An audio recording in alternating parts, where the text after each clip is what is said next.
Hey guys, tonight we're doing something a little different. You're going to need to dim the lights and clutch those blankets a bit tighter, because we're heading into the tangled, candlelit boudoirs of medieval Europe. Right into the heart of a time when the church had its fingers way too deep into people's private business. This isn't just about religion or rules. Tonight is about fear, desire, shame, and some truly jaw-dropping declarations that came down from the pulpit and landed squarely in your bedroom. Spoiler alert, you probably won't survive this. Not in the spiritual sense, at least. So, before you get comfortable, take a moment to like the video and subscribe, but only if you genuinely enjoy what I do here. And hey, tell me where you're tuning in from and what time it is in your part of the world. Always curious. Now, dim the lights, maybe turn on a fan for that soft background hum, and let's ease into tonight's journey together. So you're living in medieval Europe. That means you're alive by pure luck, probably smell faintly of goat, and if you think you're going to get away with a little roll in the hay without divine consequences, you're in for a righteous surprise, because the church isn't just watching, it's taking notes, scribbling in Latin, and ready to toss you into hellfire for an enthusiastic hip thrust. Let's set the scene. It's the early Middle Ages. The Roman Empire's crumbled, people are building with wooden fear, and Christianity is more than just a faith. It's the single most powerful institution around. And somewhere between the monks and manuscripts, the church decides sex must be regulated. All of it. Every gasp, every position, every squishy sound. Now, to be fair, they didn't come up with the idea from scratch. The early church inherited a tangle of attitudes about sex from ancient Judaism, Roman legal codes, and Greek philosophy, but those were more like rough guidelines. What medieval church leaders did was sharpen them into a very rigid, deeply uncomfortable moral sword, and then they used it to police everything from your bed to your fantasies. At first, things are pretty straightforward. If you're not married and you're having sex, you're sinning. If you are married and enjoy sex too much, guess what? Still sinning. They called it concupiscence, a fancy Latin word for lust, which they believed entered the world thanks to Adam, Eve, and one incredibly inconvenient apple. It wasn't just what you did, it was what you felt. If your mind wandered into saucy territory, even for a second, it was considered a failure of your soul's armour. Sin started in the imagination, and that meant your thoughts were fair game. Theologians like St. Augustine really leaned into this. Augustine, bless his tormented little heart, had lived a pretty rowdy life before finding God. He famously wrote that even married sex was only okay if it was for procreation and performed with the emotional deadness of a tax audit. His influence would echo for centuries, giving church authorities a sort of divine green light to treat pleasure as something inherently suspicious. So Tor, let's say you're just a peasant, finally home after a brutal day of hauling manure or surviving a winter with no shoes. You get into bed with your spouse and boom, suddenly it's not just the lice in your hair you have to worry about. It's whether your pelvic choices are going to land you in eternal torment. The church wasn't vague about this. They wrote it down. Manuals started circulating, guides for confessors to interrogate your sins with uncomfortable precision. These weren't vague questions like, have you kept your vows? Oh no, they were more like, did you perform the act from behind with undue passion while imagining someone else's face? Here's a quirky gem. Some guides warned that if you climaxed at the same time as your spouse and enjoyed it, you needed to confess. Too much unity of pleasure was considered dangerously close to the sinful hedonism of pagan times. But the weirdest part? All this policing didn't actually come with a clear, unified doctrine. Church rules varied by region, time period, and which monk wrote the latest manual. This lack of consistency left a lot of room for awkward improvisation and guilt spirals. Scholars today still argue over whether medieval people actually followed these rules, or just smiled, nodded, and went back to doing whatever they wanted with a little extra whisper of "Lord, forgive me." Speaking of debates, historians also can't agree on how much of this was top-down terror and how much was cultural performance. Did people take it all literally, or did they treat the church's sexual code like a medieval version of airplane safety instructions, nod politely, then ignore entirely unless flames are visible? Either way, it's clear the church believed itself responsible for not just your soul, but your libido. They didn't trust you to handle desire on your own, so they set up a moral maze with no clear exits. and every misstep had spiritual consequences. In a bizarre twist, though, some religious thinkers actually went out of their way to document every possible sin. These men, usually celibate monks, compiled long lists of what could go wrong in the bedroom. One of these, the Penitential of Bede, even includes sins so oddly specific that you start to wonder, were these confessions theoretical or very, very real examples? So tonight, you lie there in your lumpiest straw bed, under a wool blanket that smells faintly of goat and old bread, wondering if that moment of pleasure last week means eternal hellfire. The church isn't in your room, but it is. It's under your bed, behind your eyelids, and whispering from the shadows, "Thou shalt not." And this is just the beginning. Let's talk positions, because apparently, even in your most private moments, the church was deeply, almost disturbingly invested in the logistics. Specifically, the one position they deemed acceptable. Face-to-face, man on top, and ideally no fun whatsoever. You know the one. Missionary. Anything outside of that narrow template? Considered unnatural. Immoral. Dangerous. Possibly demonic. Definitely sinful. And yes, they were very specific about all of this. The theological reasoning? Well, it all starts with the idea that sex, at its most sacred, is for procreation. Only procreation. Anything else, say desire, intimacy, or God forbid, curiosity, was labelled lust. And lust, in the twisted labyrinth of medieval sin charts, was always one staircase away from eternal damnation. So naturally, the only position that made logical sense to the church was the one that looked the most boring, structured, genital traffic flowing one way. No surprises. They even referred to it as the natural position, because it mimicked what they believed animals did when mating. That's right. The church believed animals were somehow more virtuous than lusty humans, which begs the question, how many monks were out there watching animals to make this determination? That's a conversation no one wanted to have then, or now.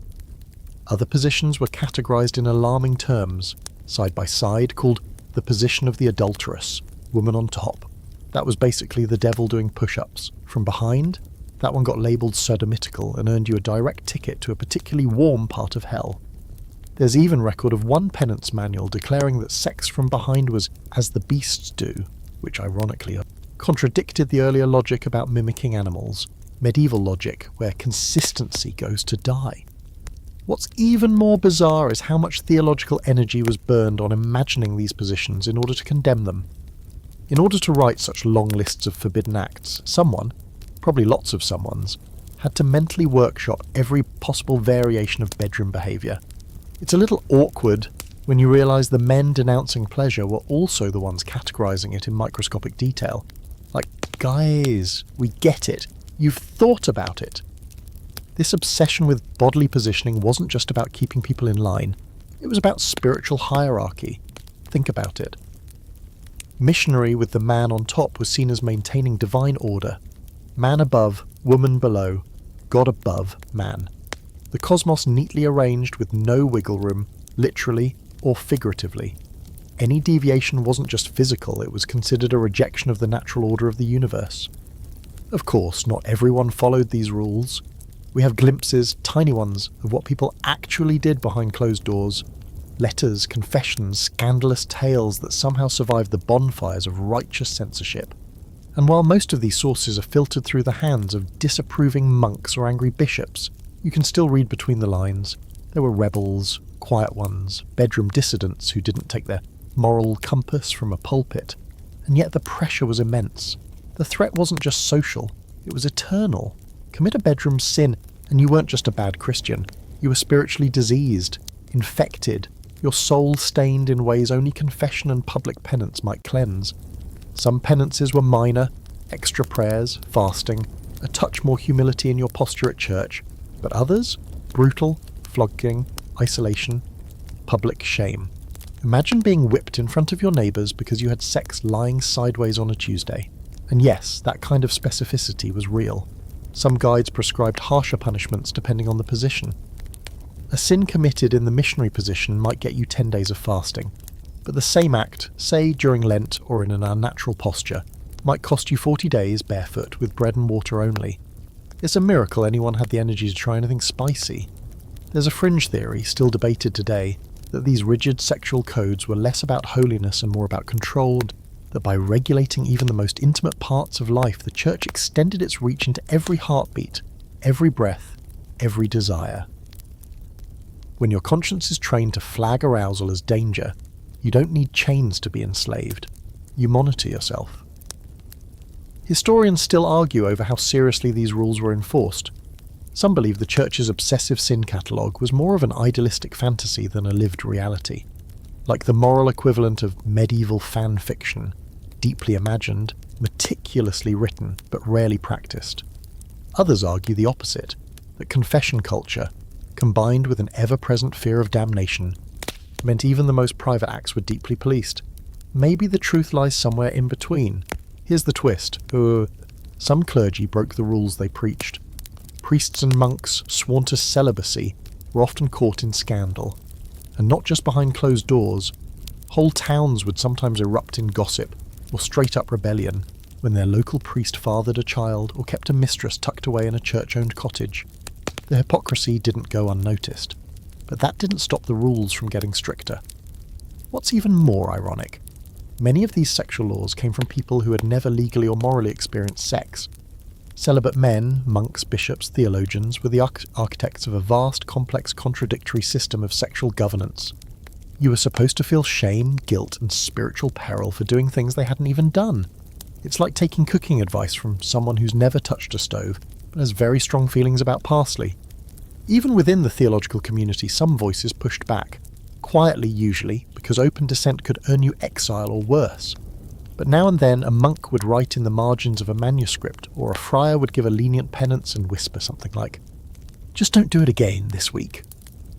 There was a kind of underground mercy network, those who recognised that desire wasn't a plague but a part of being human. Still, for every kind-hearted confessor, there were 10 more tightening the screws, and so you, your tired medieval self, learned to filter your every move through a lens of sin. You kissed your spouse with restraint. You touched with shame. And if one night you tried something new, something playful or passionate, you woke the next morning already composing your confession.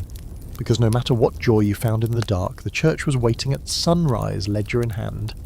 You've managed somehow to wrap your medieval brain around the idea that only one position is spiritually safe, that pleasure is basically a sin with good marketing, and that your soul is dangling over hellfire if you so much as enjoy yourself. But don't get too comfortable just yet. Because even if you're married in the right position and mentally reciting a psalm mid-thrust, there's still a good chance you're doing it on the wrong day. That's right. Tonight we're diving into the ever-expanding calendar of forbidden days. Because in medieval Christendom, most of the year was a moral closed-for-business sign when it came to sex. Let's start with the basics. Initially, there were just a few blackout dates. Sundays were off limits, of course, Day of the Lord and all that. Fridays, also a no-go, in honour of the crucifixion. And Wednesdays joined the list too, for reasons that no one fully agrees on, but were probably tied to midweek fasts and the betrayal of Christ. That's 3 nights a week off the table already, but it gets worse. Enter feast days, saints' days, fasting periods, and major liturgical seasons. Advent, sex ban. That's the entire 4 weeks leading up to Christmas. No touching.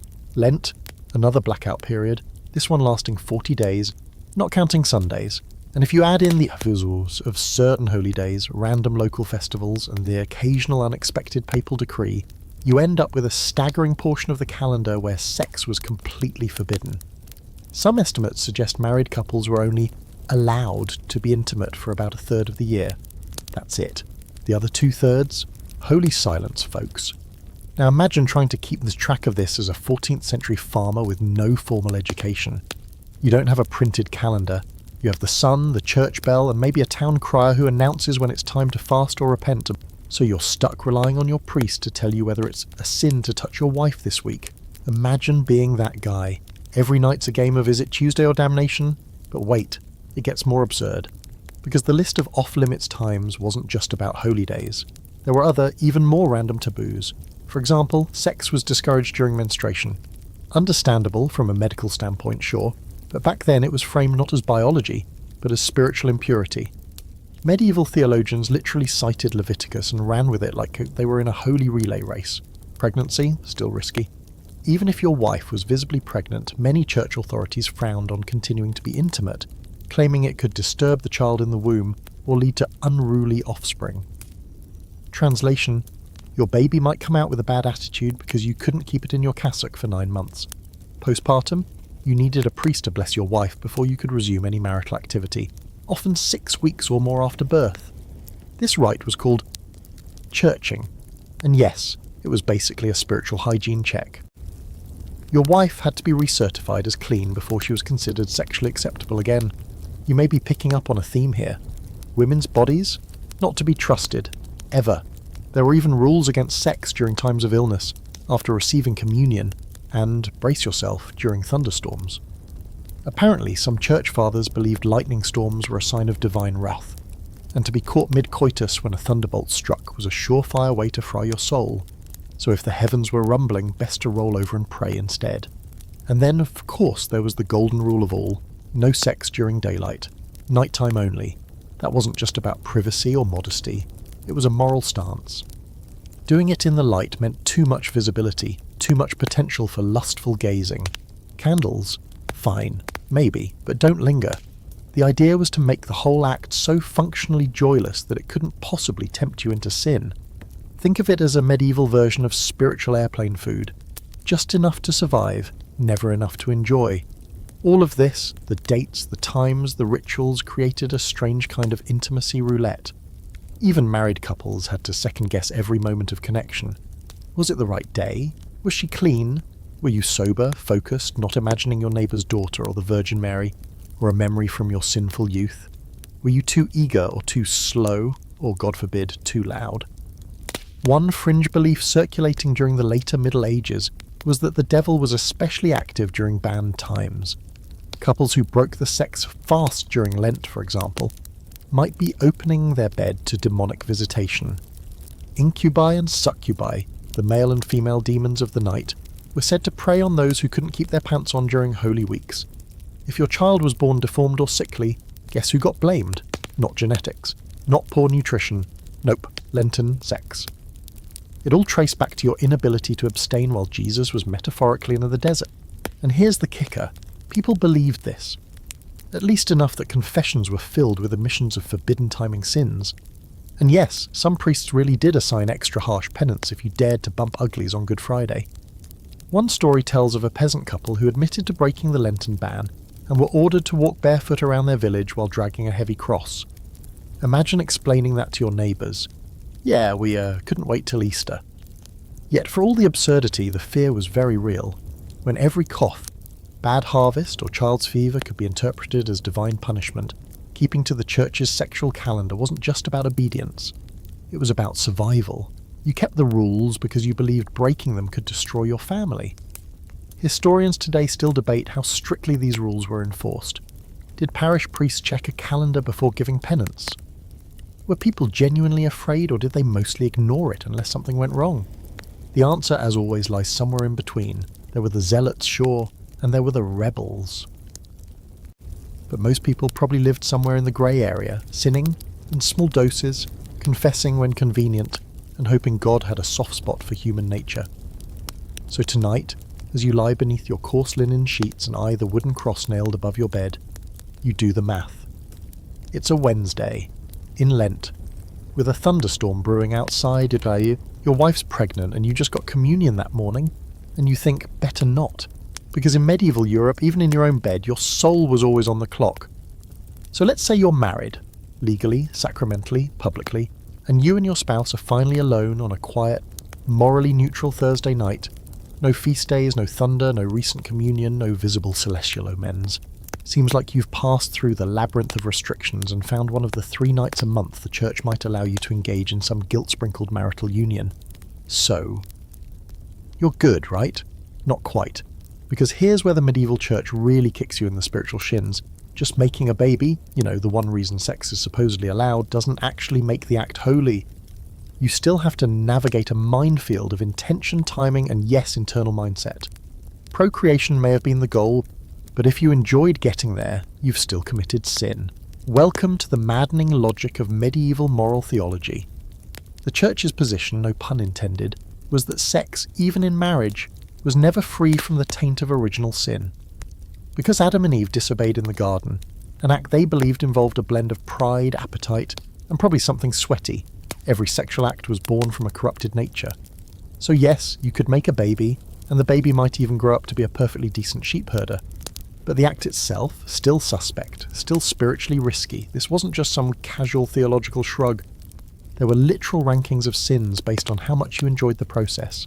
If you had sex purely to conceive, with no emotional pleasure, no physical arousal, and preferably while thinking of your duties to God and the family bloodline, you were probably okay.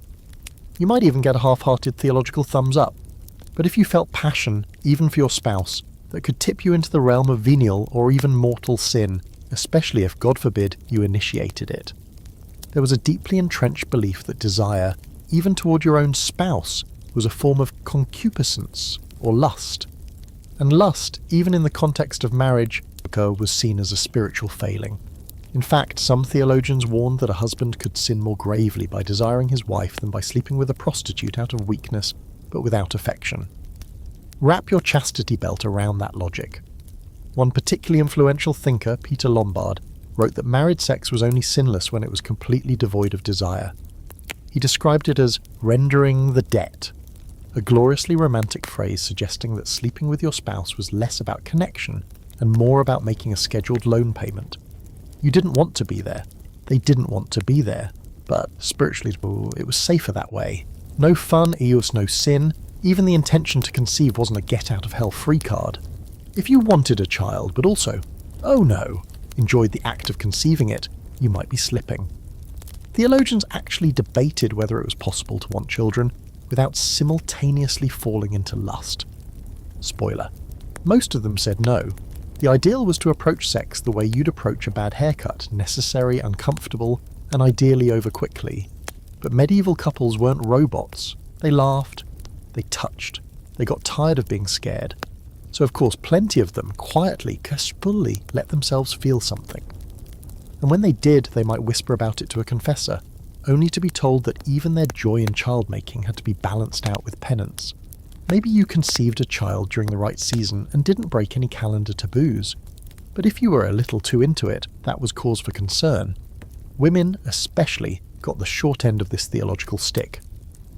While men's sexual urges were often framed as powerful animalistic forces that needed control, women's pleasure was treated with suspicion. Not only was it considered unnecessary for conception, thanks Aristotle, but it was often viewed as evidence of moral weakness.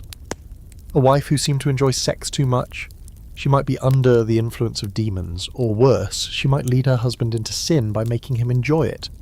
This led to some truly bizarre teachings. For example, some penitential texts warned men not to look their wives in the eye during sex, as that could spark lust. Others suggested that speaking or making pleasurable sounds was dangerous, and if your wife initiated the encounter, that could be interpreted as her trying to dominate you spiritually, flipping the natural hierarchy established by God. Some texts even labelled overly passionate wives as proto-witches, seductresses sent by Satan to lure men from the path of holiness. There were even instructions about how often it was appropriate to attempt conception. Too frequently? That suggested indulgence. Too infrequently? That hinted at neglecting your marital duty. There was a sweet spot somewhere between breeding like goats and living like monks that a good Christian couple was supposed to find and stick to. Again, without a calendar, a sex ed book, or any real sense of human biology. Good luck. Fringe belief alert.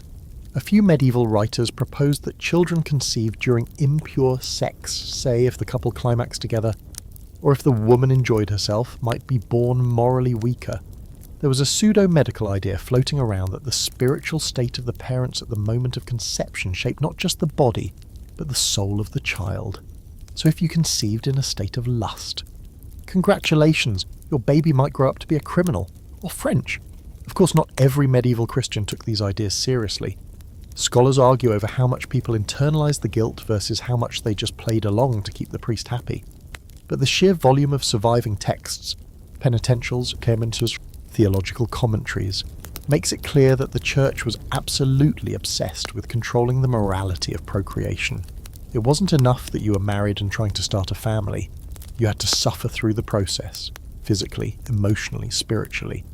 Some couples pushed back, quietly, defiantly, they slipped herbs into their mead to dull the senses or enhance the experience. They whispered to each other in bed, even if it meant a harsher penance later. And some, you can imagine, probably laughed at the absurdity of it all. Because even in a world ruled by fear and theology, desire has a way of surviving. It hides in the corners, under the sheets, in the stolen glances, in the little rebellions no priest could fully root out. So tonight, even if you're doing everything right, married, sober, well-timed, goal-oriented, you still lie there afterward wondering if the flicker of pleasure you felt means your soul is just a little darker now.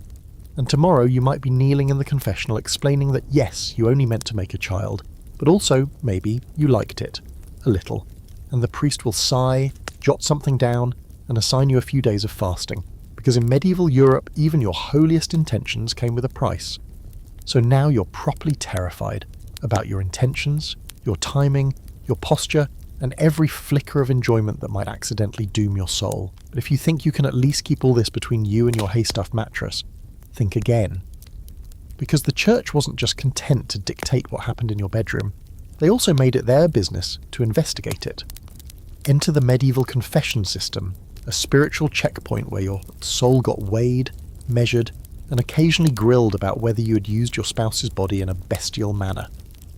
Yes, that's an actual phrase used in more than one penitential manual. And the thing is, they weren't just asking whether you'd had sex outside marriage. They wanted details. At the heart of this inquisitive system were the confessors, usually local priests or monks, whose job was to extract the full scope of your sins so that proper penance could be assigned. Now, in theory, this was about spiritual healing. In practice, these guys got weirdly forensic. Manuals for confessors included long, disturbingly specific lists of sexual sins, many with pre-set punishments. Think of it like a divine DMV, one form for adultery, one for masturbation, one for excessively vocal lovemaking, also real. And the priest, clipboard in hand, checking boxes while you mumbled into your sleeve. Let's imagine the scene. You shuffle into the confessional, head low, maybe still sore from last week's barefoot pilgrimage.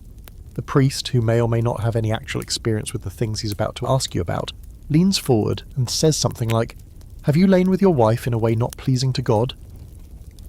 You nod maybe, thinking that's enough, but he doesn't stop there. Did you both climax at the same time? Did you laugh? Did you touch her? Elsewhere? And that's when you realise this man has read some stuff. These weren't just rumours or rogue priests going off script. These kinds of questions were encouraged, even institutionalised in penitential literature. The logic was, how can someone truly repent if they don't name the full nature of their sin? But in practice, confession turned into something else entirely. A strange, uncomfortable blend of therapy, policing, and sometimes voyeurism. The penitential of Cumian, for instance, includes punishment schedules for a truly exhausting list of scenarios. Sex during menstruation, that's 7 years of penance, depending on intention. Sex while standing up, 1 year. Sex out of wedlock, oh, you're not even getting a number, you're just in trouble. And for each scenario, the penance could be adjusted based on how often it happened, how much pleasure was involved, and whether or not the act was accompanied by prayer. No, seriously. And yes, there were rules about prayer during sex. Some thinkers argued that a couple who engaged in the marital act with the proper mindset should pray before and after to cleanse the soul. No mention of cuddling, just a firm spiritual rinse cycle. One bishop even recommended kneeling immediately afterward and thanking God for not smiting you mid-act. Romantic. But the real kicker? You could be hauled into confession even if you hadn't volunteered. That's right, confessors weren't always waiting patiently for you to step forward. Sometimes they came knocking, especially during certain liturgical seasons like Lent or Easter, when people were expected to purify their souls. And they didn't just want your garden variety sins, they wanted the bedroom report. Monks were also known to visit homes during penitential seasons, and if you were married, they might subtly, or not so subtly, ask how things were going down there. Some even questioned children during confession to learn about their parents' behaviour. Which means yes, there were medieval kids being grilled about whether their parents shared a bed too often. Childhood trauma, now papally certified. And let's not forget the neighbours. In small communities, everyone knew everyone's business. If someone thought your chimney smoke pattern looked too joyful, or your goat wandered home too smug on a Tuesday morning, they might whisper to the local priest. Accusations of sexual sin were a common way to destroy reputations. You didn't need proof, just a suggestive hint. The priest could then call you in for a talk, and once you were confessing, well, it was like pulling the theological thread on a wool tunic. Things unravelled quickly. This wasn't just about morality, it was about control. The confession system, as noble as its intentions may have been, became a tool of surveillance. Your thoughts, your desires, your spontaneous decision to try something new on a feast day eve, they all had to be accounted for. And the power dynamic was clear. The confessor held the keys to forgiveness. You held your shame like a wet rag and hoped it was enough. Scholars today debate how seriously people took these confessions. Did they answer honestly, or did they fudge the details, offering vague answers to get the priest off their back? Some argue that people internalized the shame so deeply they genuinely believed their sex lives were riddled with spiritual landmines. Others suggest that confession was often a performance, a box to check before Easter communion. And honestly, it was probably both. Here's the fringe twist. Some confessors liked these conversations a little too much. There are documented cases, though rare, of priests who became obsessed with the sins they were meant to condemn. Some asked increasingly graphic questions under the guise of clarity. Others used the confessional to manipulate or coerce. The system was built on the assumption that spiritual authority always came with purity of heart. But of course, that wasn't always the case. There's even a medieval joke, yes, they had those, that if you wanted to learn what everyone was doing in bed, you should become a confessor, the punchline being you'd hear it all and lose your innocence without ever taking off your robe. Still, there were people, genuinely devout, sincerely afraid, who confessed every detail, accepted their penances, and tried to scrub the lust from their souls one fast day at a time. They believed that by submitting to the church's scrutiny, they were protecting themselves from damnation. And maybe they were, or maybe they were just pawns in a much bigger system, where obedience meant survival, and privacy was an illusion. So tonight, as you lie in your hard little bed next to your equally exhausted spouse, you think twice. Not just about what you do, but what you might have to say about it tomorrow. Because the walls may be thin, the priest may be listening, and the wages of sin, sometimes paid in words. You're trying your best to stay holy. You've memorized the sin chart, you've counted the no-sex days on your fingers and toes, and you've somehow managed to get through confession without blushing into a full-on stroke. But even in your sleep, when you're minding your own business, curled up like a morally anxious hedgehog, your body can betray you. Enter the church's least favourite bedtime surprise, nocturnal emissions, or, as they saw it, unsolicited spooning with the devil. That's right. You wake up in your straw-stuffed mattress, sticky, disoriented, and confused. You're a humble medieval man who didn't do anything technically, and yet here you are, already on thin ice with God before the rooster crows. According to medieval theology, your body wasn't just misbehaving, it might have been possessed, or worse, visited by a demon in the night. Welcome to the bizarre and deeply uncomfortable world of medieval wet dream panic. In the High Middle Ages, semen wasn't seen as just another bodily fluid. It was considered potent, sacred even, a life-giving substance packed with spiritual significance. Losing it involuntarily? That was like spilling holy water, but from your personal font. And while today we understand nocturnal emissions as normal physiological occurrences, the medieval church had a much more dramatic theory: demon seduction. The most famous culprits? Incubi and succubi, demonic entities whose full-time job was basically spiritual harassment. According to church law, these creatures could slip into your dreams, arouse you without consent, and collect your seed to use for nefarious purposes. For the succubus in particular, it was believed she'd harvest your semen, pass it along to her incubus counterpart, and together they'd use it to impregnate human women with demonic offspring. Because why stop at nightmares when you can toss in secret half-devil babies? This wasn't just a fringe belief, either. Heavy-hitter theologians like Thomas Aquinas weighed in on the issue, writing that while involuntary emissions weren't always sinful, they could be exploited by demons. And if your dream featured, say, someone you knew, a neighbour, a former flame, or a saint you probably shouldn't have been picturing in that context, then your imagination was deemed complicit. Sin by association.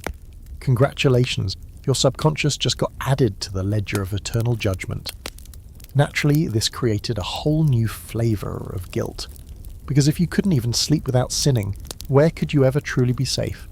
And just imagine being a teenage boy in the 12th century, no understanding of puberty, no biology class, no internet to tell you you're normal, just the cold, terrifying conclusion that your soul might be sliding into hell because of a dream.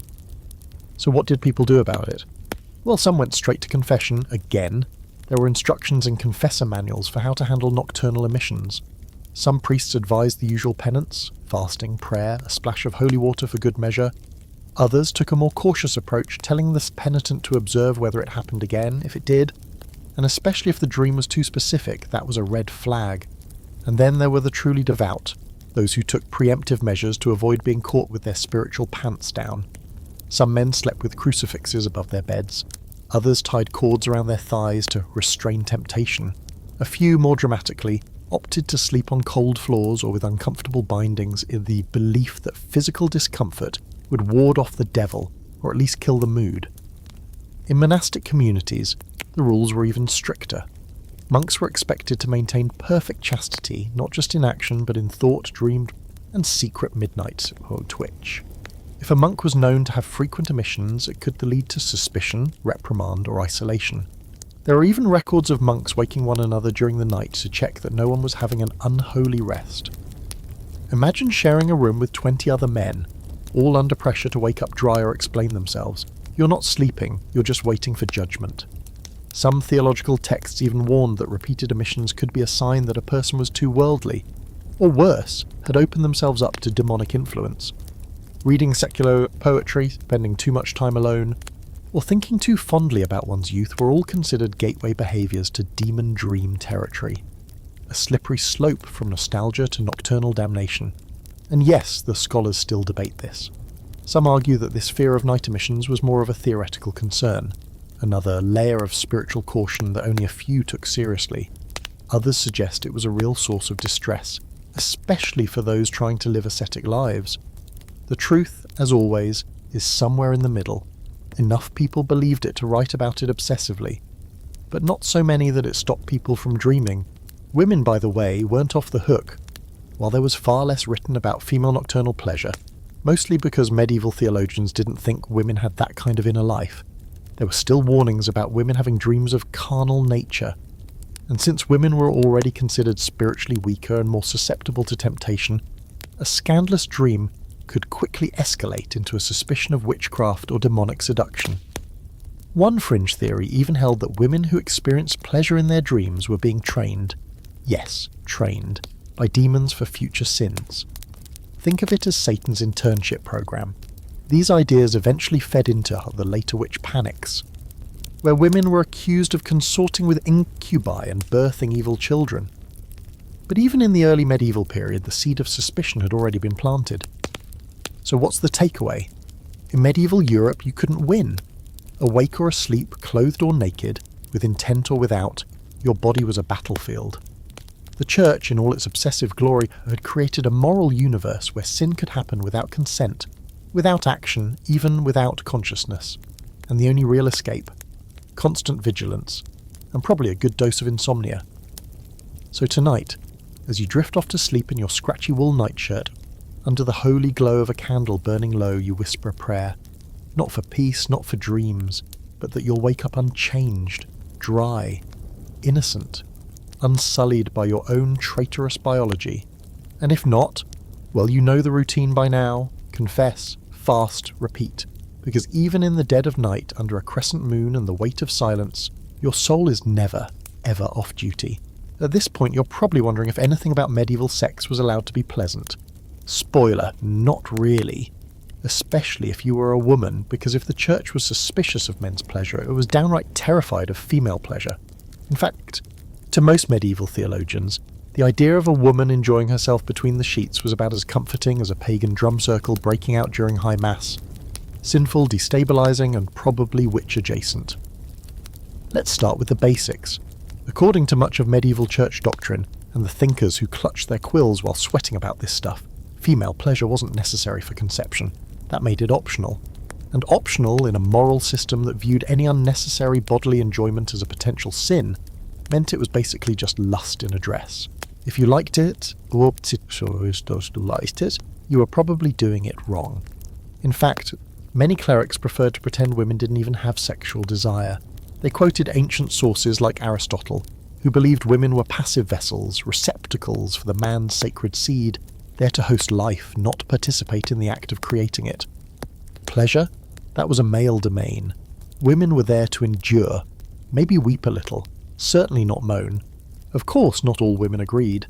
There were plenty of strong-willed, sharp-tongued wives and quiet rebels who, behind the church's back, enjoyed themselves just fine. But culturally, they were swimming upstream. Any sign that a woman had desires of her own, or, God forbid, acted on them, was viewed as a moral red flag. A wife who wanted sex too often could be accused of being lustful or immodest. A widow who remarried quickly? Probably a nymphomaniac. And unmarried women who dared to explore their bodies or express interest in a man? Pack your things, you're probably going to be called a temptress, a sinner. Or at best, someone in need of confession and about 16 years of fasting. It gets worse. The medieval medical understanding of female sexuality was a fever dream wrapped in pseudoscience. According to Glenic theory, still influential throughout the Middle Ages, women were seen as cold and moistable, while men were hot and dry. This wasn't a weather forecast. This was supposed to explain everything from emotional stability to sexual function. Women were considered more unstable, more emotional, and more prone to being overtaken by lust because they were physically squishier. Yes, that's a real summary of centuries of thinking. So when a woman did experience desire or pleasure, it wasn't seen as healthy or normal. It was seen as a failure of her weak moral structure. Some even believed that if women weren't sexually satisfied, they'd develop a condition called a uterine suffocation, or the wandering womb. The idea was that the womb would literally drift around the body, causing hysteria. Crying, fainting, irrational behaviour, all because the woman hadn't gotten enough marital attention. Which is a roundabout way of saying she's possessed, but make it gynecological. But even though people thought women could become hysterical from lack of sex, they were still shamed if they wanted it. The church taught that female lust was more dangerous than male lust because it could lead men astray. A woman's body was considered inherently tempting. Her hair, her voice, her ankles, everything about her was a potential spiritual hazard. This led to countless rules about how women should dress, speak, and even move in public. If men sinned, it was because women had tempted them. Classic accountability avoidance. And what about inside marriage?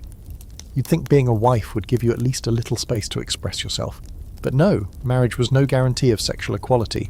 In fact, if a woman initiated sex, even with her husband, it was often considered suspicious.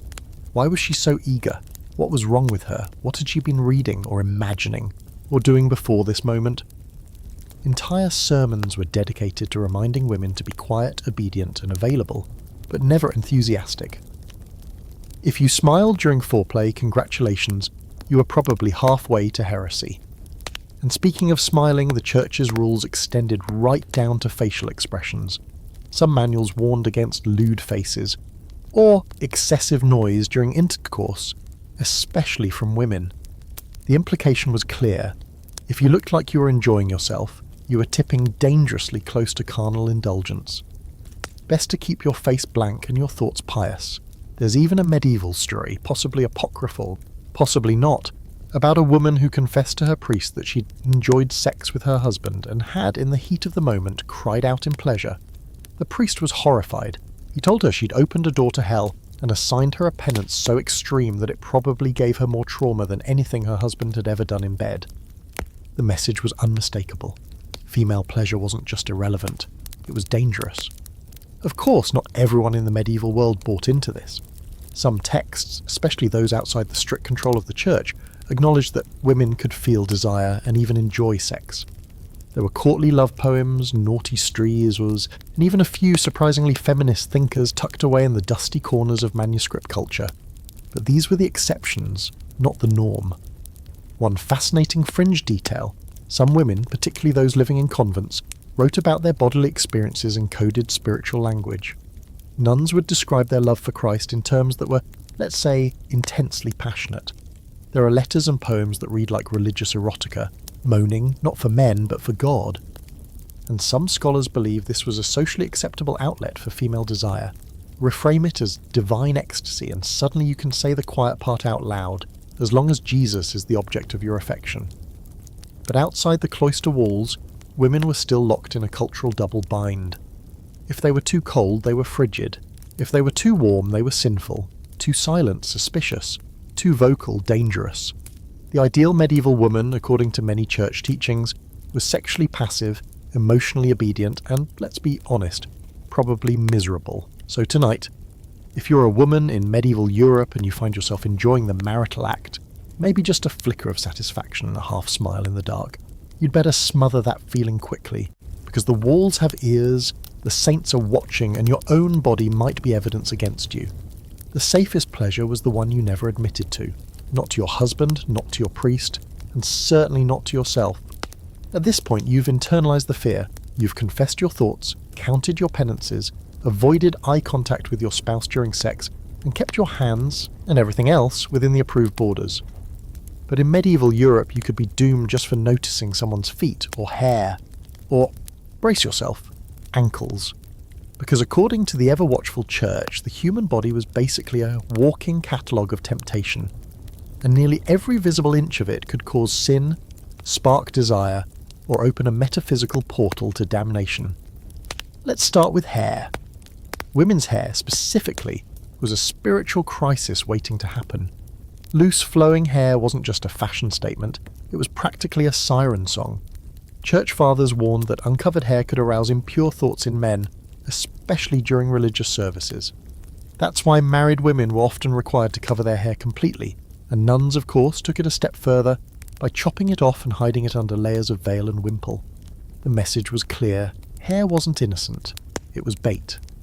There's a documented case of one monk who claimed to have been tormented by visions of a woman's golden braid, which appeared to him during the prayer and distracted him so much he had to beat himself with a thorny branch to stay focused. That's right, a braid. One innocent plait of hair, and boom, instant spiritual crisis. If your follicles had any flair, you were already halfway to tempting someone into eternal damnation, but it didn't stop at hair. Eyes were suspect too. A lingering glance could be construed as flirtation. A fluttering eyelash? Scandal. There were even sermons warning men to avoid gazing into women's eyes for too long, lest the devil take advantage of their weakened will and sneak in through their optic nerves. If that sounds absurd, congratulations, you're sane. But medieval logic was a different beast entirely. Then we move on to hands. Delicate hands were erotic. Rough hands could still suggest strength or labour, which for some monks was just as bad. If a woman had soft skins, it meant she was pampered. If she had strong fingers, it meant she worked with them. Either way, sin potential. And feet? Don't even get started on feet. Some penitential manuals included specific warnings about the dangers of seeing bare feet, especially on women. In warm seasons, when sandals or uncovered toes might appear, priests often reminded their congregations that modesty was a year-round obligation, because apparently one glimpse of a toe was enough to send Brother Thomas spiralling into temptation. There's a fantastic fringe anecdote from the 13th century of a monk who confessed to feeling troubled after seeing a noblewoman's exposed ankle while she climbed into a carriage. He described it in almost poetic detail, noting the curve of the bone and the soft paleness of her skin. The confessor assigned him a month of bread and water fasting and warned him never to look at a woman's feet again. That monk later wrote that he tried to walk with his head down from then on, so as not to offend the eyes or the soul. So now you're not just celibate, you're also at risk of tripping over your own sandals for eternity. It gets even stranger when you learn that some church leaders blame the design of women's clothing for inciting male lust. The way a belt was tied, the looseness of a sleeve, the particular shade of a dress. All of it was suspicious. Bright colours were especially dangerous. Red in particular was considered the colour of harlots, and women who wore it were assumed to be more likely to seduce or at least invite sinful thoughts. So if you were a medieval woman just trying to brighten up your day with a scarlet gown, congratulations, you are now part of Satan's marketing team. Men weren't completely off the hook though. Exposing too much skin, especially legs or arms, was also frowned upon. Short tunics were suspect, and tight-fitting hose, that could be interpreted as prideful or even erotic, especially if it revealed the shape of the body. Yes, the shape. There were entire sermons devoted to the sinful temptation of form-revealing garments. Basically, if you looked like you had a skeleton under there, someone was going to report you. Let's pause for a moment and acknowledge the wild contradiction here. The church taught that the human body was created by God, that it was a vessel for the soul, a temple and all that, but also it was treated as a moral booby trap. Everything from your eyebrows to your elbows was a hazard. The very act of being visible was risky. This led to the rise of custody of the eyes, a concept drilled into monks and religious men. You were supposed to avoid looking at anything or anyone that might arouse temptation. That meant no gazing at women, no watching dancers, no lingering at the market if things got too lively. Some particularly devout monks would stare at the ground when walking in public or keep their hoods pulled low to reduce their field of vision. The idea was that if you couldn't see sin, maybe you could outrun it. There's a scholarly debate here. Some historians argue that the obsession with bodily modesty was less about sex and more about social control. If you can convince people that their own bodies are dangerous, you don't need guards or walls, they'll police themselves. Others believe it was more sincere, an earnest, if misguided, attempt to live purely in a fallen world. Either way, the result was the same: fear, guilt, and an overwhelming sense that your physical self was betraying you constantly. And then there were the fashion-related penances. If you were a woman caught dressing immodestly, even by accident, you might be publicly shamed, forced to cover yourself with sackcloth, or sent to sit outside the church as an example to others. Men too were sometimes ordered to wear plain garments or cut their hair short as punishment for vanity. Modesty wasn't just a suggestion, it was enforceable, often publicly and almost always humiliating. One fringe belief that emerged in the later Middle Ages was that demons could cling to exposed skin. That's right, if you left too much uncovered, you were offering a kind of spiritual landing pad for evil spirits. This was particularly applied to women's shoulders and backs, which were often exposed in upper-class fashion.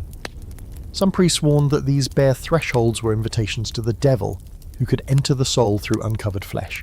Which begs the question, were demons just medieval mosquitoes? Because that's the vibe. So tonight, you lie in bed not only censoring your thoughts, but now reviewing your wardrobe in your head. Was your tunic too tight? Did your wife's veil slip when she laughed? Did someone see your ankle when you knelt for prayer?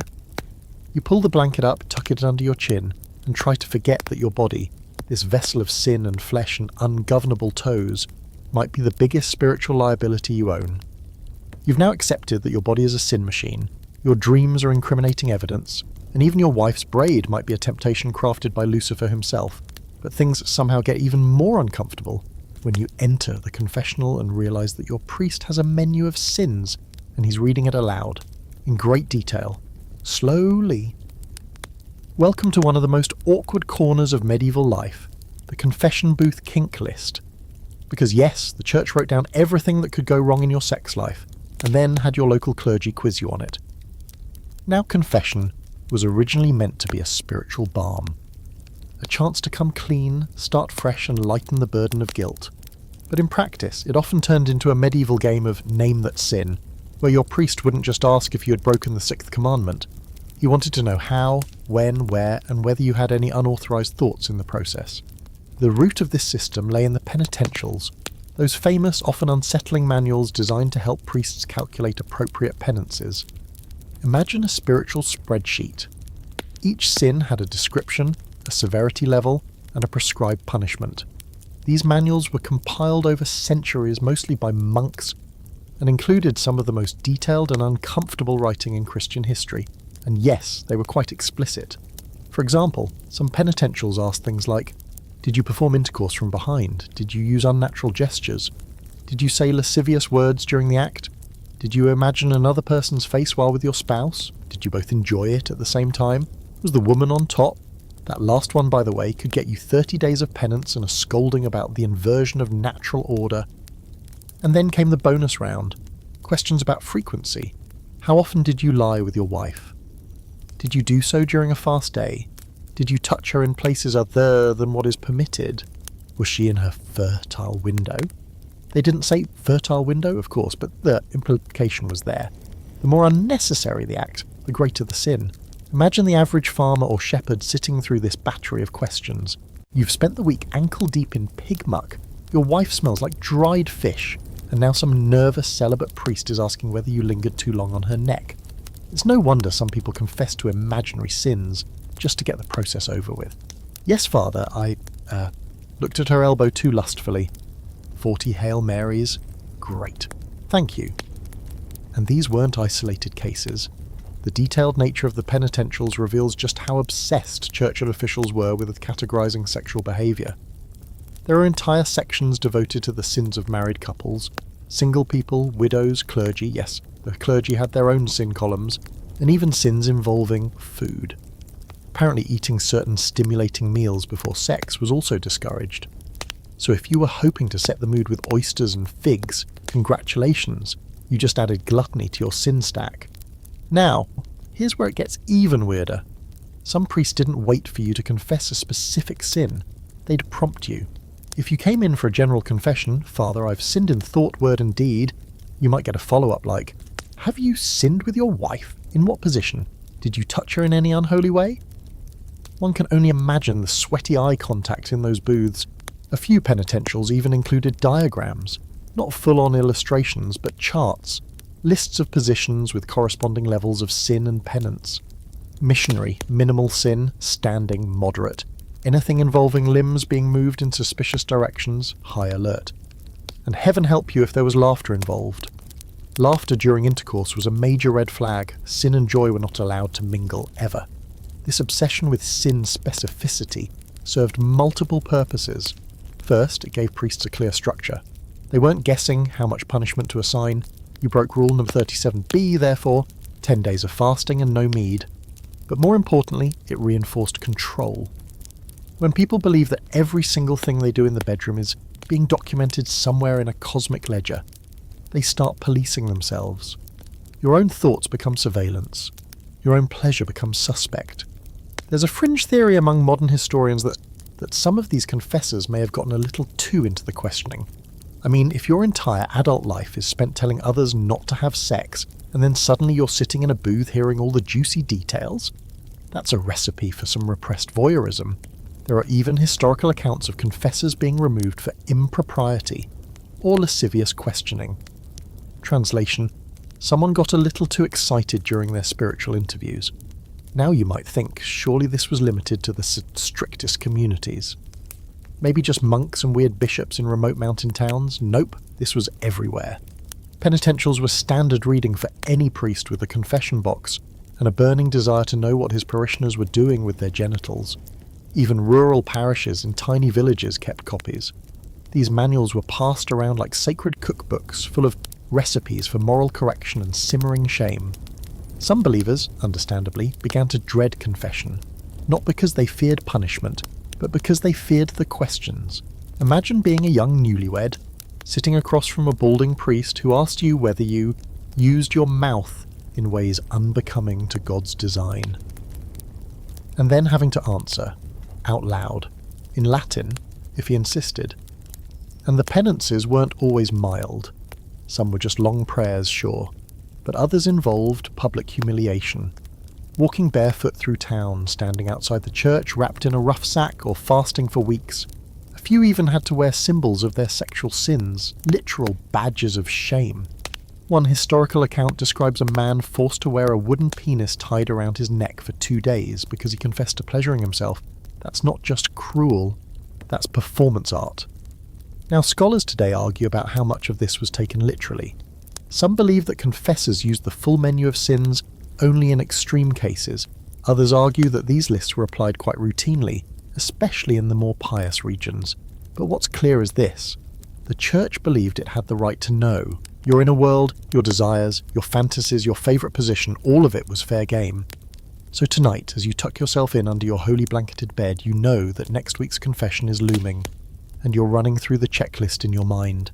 No forbidden positions, no feasting before fornication, no laughter, no touching feet.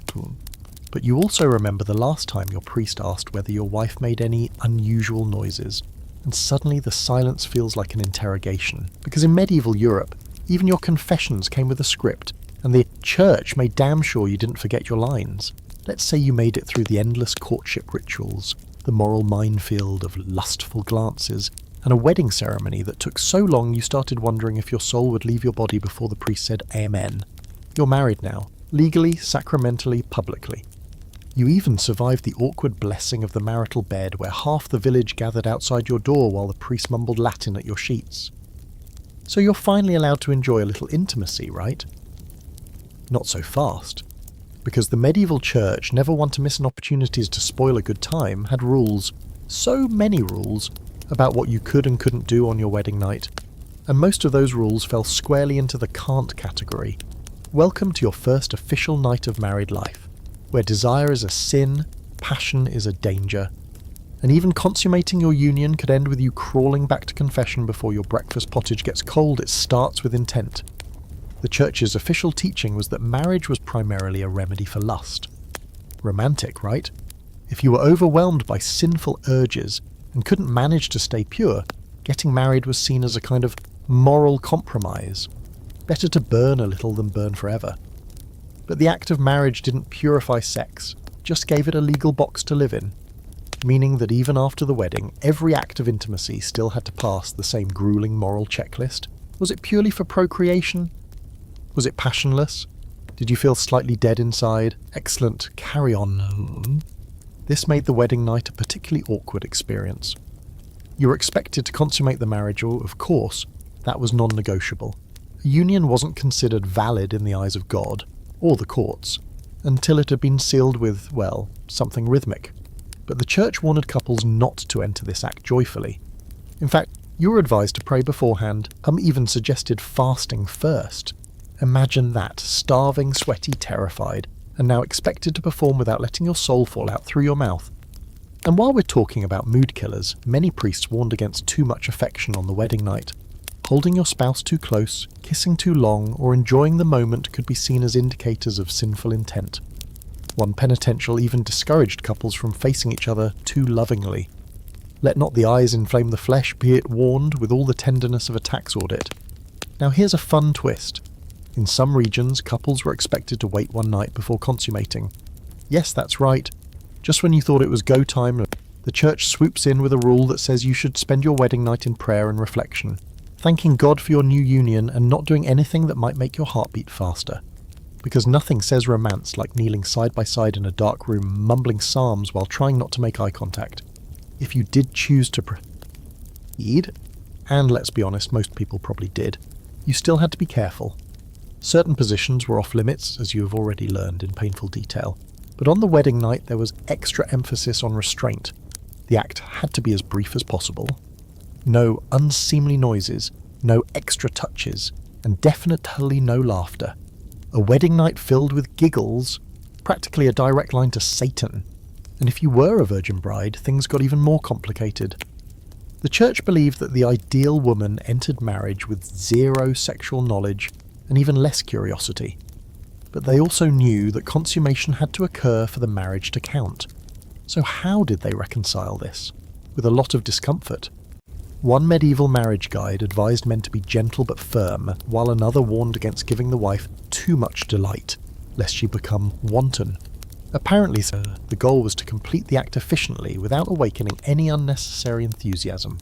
There are actual documented cases where consummation was delayed, or even avoided for years because the couple was too afraid of doing it wrong.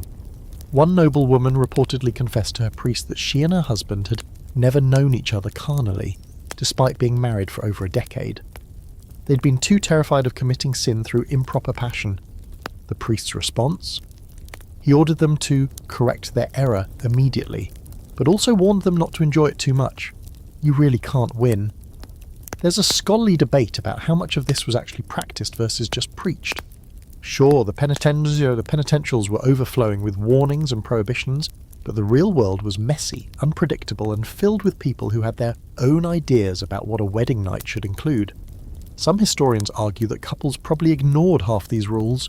Others believe the constant drumbeat of fear and guilt sank deep into the culture, especially for women, who bore the brunt of the spiritual consequences if anything went wrong. One especially strange fringe rule: if the bride happened to conceive on her wedding night, it was believed that the act had been pure, blessed even. But if she didn't, some church authorities suggested the couple might need to confess, just in case their enjoyment had tainted the union. Because nothing says congratulations like having to fast for 40 days because your uterus didn't cooperate. And let's not forget the social side of this moral nightmare. In some places, it was tradition for members of the community to escort the couple to their marriage bed. Sometimes this involved music or singing. Other times it was more intrusive, like actually staying outside the door waiting to hear proof that the act had taken place. There are even cases of witnesses being present to confirm consummation, though thankfully that was mostly among royals and nobles. Still, even the idea of having your in-laws paying outside while you fumble through your first church-sanctioned night of passion, peak anxiety, and the pressure didn't stop with sunrise. Once the deed was done, you were expected to report any issues to the priest. If things hadn't gone well, if the bride fainted or the groom failed to perform, it might cast doubt on the validity of the marriage, which meant the priest could get involved again, asking more questions, assigning penances, or even recommending an annulment if it seemed like the couple couldn't get it right. So here you are, finally married, lying next to the person you've waited so long to be with. The fire's low, the sheets are scratchy, your stomach is empty from fasting, and you're trying to remember if face touching is allowed. One wrong move, one accidental smile, one moment of actual joy, and you'll be back in confession, listing your sins in chronological order. Because in medieval Europe, even your wedding night had to be sacred, sombre, and, above all, efficiently unpleasant. By now, you've gotten the message loud and clear. In medieval Europe, sex wasn't about intimacy or love or even biology. It was a daily obstacle course designed to make sure your soul didn't fall face first into hell. But for some, even the strictest rule following wasn't enough. For the most devout, those trying to climb the ladder of sanctity one rung at a time, there was only one real option left: to renounce sex entirely. Not just in action, but in thought, in memory, in reflex, in dreams, which led to some truly extreme behaviour. Welcome to the world of saints, spiritual agony, and the occasional self-inflicted stab wound to the thigh. It's not an exaggeration to say that medieval saints were the original masters of do not disturb. Their rejection of carnal pleasure went far beyond celibacy. They weren't just abstaining, they were at war with their bodies. And when desire crept in, because yes, even as saints got horny sometimes, they fought it with a vengeance that bordered on the theatrical. Take St. Benedict, the founder of Western monasticism. According to legend, when he felt a wave of lust rising in his body, triggered by the memory of a woman he'd once seen, he didn't just recite a few psalms and call it a night. No, Benedict threw himself into a thorn bush, naked, repeatedly, until his entire body was covered in scratches and bleeding wounds. The goal? Kill the desire through pain, because apparently nothing douses the fires of lust like turning yourself into a human pincushion. Then there's St. Thomas Aquinas, one of the greatest theological minds of the medieval period, who reportedly had a similar run-in with temptation in his youth. When his family tried to derail his monastic ambitions by locking him in a room with a prostitute, yes, really, he didn't just refuse her. He chased her out with a burning log, and afterward, he prayed so hard for purity that, according to some hagiographers, angels appeared and gave him a mystical girdle of chastity, which allegedly stayed with him for the rest of his life. Imagine being so spiritually uptight that even angels show up and say, okay, we'll help you out. And let's not forget St. Catherine of Siena, who reportedly starved herself for months to avoid any bodily sensation that might bring her closer to sin. When she was told she should eat to maintain her health, she claimed that the Eucharist alone sustained her. Her goal was to live in total rejection of the flesh, no pleasure, no indulgence, and certainly no intimacy. Catherine is even said to have rejected her own body's needs with such fervour that she wore a spiked chain around her waist under her clothes, hidden from others, so that even walking or sitting would cause pain. Medieval saint cosplay, now with bonus iron accessories. These weren't just isolated cases of religious fervour. This was a spiritual ideal, celebrated, written about, and held up as a model of moral excellence. Saints who mutilated or punished their bodies to avoid sexual temptation were seen as heroes of the faith, soldiers in the invisible war against lust. The more extreme the gesture, the more admirable it seemed. You didn't just overcome temptation, you conquered it, sword in one hand, thorn bush in the other. Of course, this created a kind of spiritual arms race. If you were a monk or a nun trying to climb the ladder of holiness, and you heard about another monk flinging himself into ice water every time he had an impure thought, you might feel like you needed to step up your game, which led to some increasingly bizarre and dangerous practices. Fasting to the point of organ failure, whipping oneself daily, sleeping on cold stone floors, avoiding even the smallest acts of physical comfort, all in the name of sexual purity. One fringe example comes from a 14th century ascetic who reportedly bit his own tongue every time he had a lustful thought. By the time he died, the tongue was permanently scarred. Another story tells of a nun who burned her fingertips because she feared she had touched something with too much affection. Whether all of these stories are literally true or dramatically embellished by overzealous hagiographers is debatable, but the message was crystal clear. Holy people hurt themselves rather than feel pleasure. And yet, for all this self-denial, lust was never really gone. Saints still dreamed. They still battled thoughts. They still cried in frustration at the simple fact that they were trapped in human flesh. Some wrote letters to their confessors, pleading for guidance, confessing that they had woken up aroused or that the image of a handsome man had haunted their morning prayers. In one such letter, a monk wrote that he feared he was possessed because he couldn't stop dreaming of a local maiden. He had never touched her, never spoken to her, but her presence in his sleep was enough to make him fast for 3 days and beg his abbot to lock him in isolation. The maiden, for what it's worth, was reportedly just a baker's daughter who brought loaves to the monastery once a week. There's ongoing scholarly debate about whether these stories were more aspirational than real. Some argue that hagiographers embellished the suffering to make their subjects seem holier than thou. Others suggest that the extremes were real, but rare, and mostly concentrated among mystics and religious elites.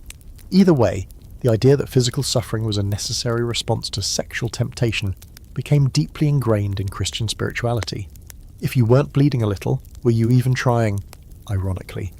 Some of the most famous saints also left behind writings that read like thinly veiled spiritual erotica. Saint Teresa of Avila famously described her visions of divine union in terms so sensual that modern readers have to pause and reread. She wrote of an angel plunging a golden spear into her heart and being filled with the fire of divine love, her body trembling, her soul crying out in ecstasy. It's beautiful, poetic, and absolutely towing the line between theological rapture and something else entirely. But because it was for God, it passed the test. The same language that would have sent a layperson to confession was celebrated as holy mysticism when written by a nun. So tonight, as you stare up at the ceiling and try not to think about anything with curves, you remember the saints. Not as shining beacons of peace, but as haunted, bruised, exhausted warriors, people who feared their own hands, their own dreams, even their own skin, people who threw themselves into fire and frost to stay pure in a world where simply being human was already suspect. Because in medieval Europe, holiness wasn't just about resisting temptation. It was about destroying it, even if it meant destroying yourself along the way. So far the rules have been oppressive, the saints have been bleeding, and the confessors have been weirdly into your bedtime schedule. But just when you thought the medieval church couldn't take sex more seriously, it suddenly links it to the end of the world. That's right, strap in, because tonight you find yourself caught in a doomsday prophecy where your bedroom habits could quite literally cause the sky to fall and your turnips to rot. Welcome to the wild and deeply paranoid belief that sexual sin wasn't just bad for your soul, it was cosmically dangerous. Let's begin with a classic scapegoat, bestiality. Yeah, we're going there. The church believed that this particular act of sin didn't just stain your soul, it poisoned the world, literally. According to some theologians and chroniclers, bestiality could cause plagues, earthquakes, droughts, crop failures, and, if you were particularly unlucky, actual demonic possession of your livestock. One bishop claimed that sexual sin with animals brought about a corruption of the created order, resulting in malformed births, diseased herds, and fruit that withered on the vine. So if your apple tree looked funny that year, better start asking questions about the stable boy. And no, this wasn't an isolated belief from a backwoods parish. This kind of cosmic sexual theology had reach. It showed up in sermons, confession manuals, court records, and apocalyptic warnings. There were even entire ecclesiastical councils that issued condemnations against those who pollute themselves with beasts, often tacking on that such acts could cause famine across the land. Imagine being a struggling peasant, hungry and cold, and thinking, maybe our neighbour got too friendly with a goat and now we all suffer. That's the level of magical thinking we're working with. But this wasn't just about fringe behaviours. The church was convinced that any kind of lustful sex, bestial or not, could bring divine punishment on an entire community. In the same way that sin was thought to cause leprosy, fire, or stillbirths, lust was believed to invite God's wrath in terrifyingly literal ways. Whole towns were said to have burned because they tolerated fornication. Earthquakes struck cities that allowed too many taverns or too much open indulgence. Lightning storms, famines, river floods, all were blamed, at least in part, on too much sex happening the wrong way, with the wrong people, at the wrong time. One particularly chilling example comes from 13th century France, where a series of floods was blamed not on poor irrigation or bad luck, but on a sudden rise in unmarried cohabitation. The local bishop declared that God punishes the land when the people wallow in their passions, and ordered public processions of repentance. Hundreds of people marched barefoot, whipped themselves, and shouted hymns in Latin, begging for mercy. Whether or not that stopped the flooding is unclear, but the message was unmistakable. Your sex life affects the weather. This created a culture of communal surveillance. Because if one person's lust could cause a bad harvest, everyone had a reason to be suspicious. Neighbours watched neighbours. Women were scolded for walking with their heads too high. Men were questioned about why they were always visiting certain houses. Children were warned that if they saw or heard anything improper, they needed to tell a priest, for the safety of the town. Moral panic met small-town gossip, and the result was a population terrified that a single moan in the wrong hayloft could destroy the village granary. Even animals weren't spared from the consequences. There are court records, real ones, where pigs, goats, and even roosters were put on trial for being involved in unnatural acts. Sometimes the animals were found guilty and executed. That's right. Medieval courts held full proceedings, complete with judges, witnesses, and verdicts, before sentencing a goat to death. Not for biting someone, for being used carnally. So if you ever feel like your job is weird, remember that someone in the 14th century had to be the public executioner for a morally compromised chicken. Now you might be asking, why the obsession with cosmic punishment? Why did people believe that sex could tear holes in the universe? The answer lies in medieval cosmology, a worldview where everything was interconnected. Heaven, earth, stars, crops, animals, human behaviour. The church taught that the world was like a perfectly ordered machine built by God. And sin, especially sexual sins, was like throwing a wrench into the gears. It didn't just affect you, it reverberated through the natural world. Desire wasn't just a private failing, it was a pollutant. Every time someone acted on it outside the strictest marital confines, they weren't just sinning, they were breaking creation. One fringe theological theory recorded in some monastic texts suggested that original sin had altered the very temperature of the earth, that human lust generated spiritual heat, that when it became too widespread could cause actual changes in climate. No joke. Some monks believed that widespread immorality might cause snow to melt prematurely or rivers to flood. So yes, long before modern climate science, the church blamed global warming on that couple down the road who couldn't keep their tunics on. And of course, all of this fed directly into apocalyptic fear. When disasters struck, it wasn't seen as random, it was seen as a sign. A warning, a foreshadowing of the Last Judgment. One earthquake? That's a hint. Two, God is getting impatient, a bad harvest and a solar eclipse.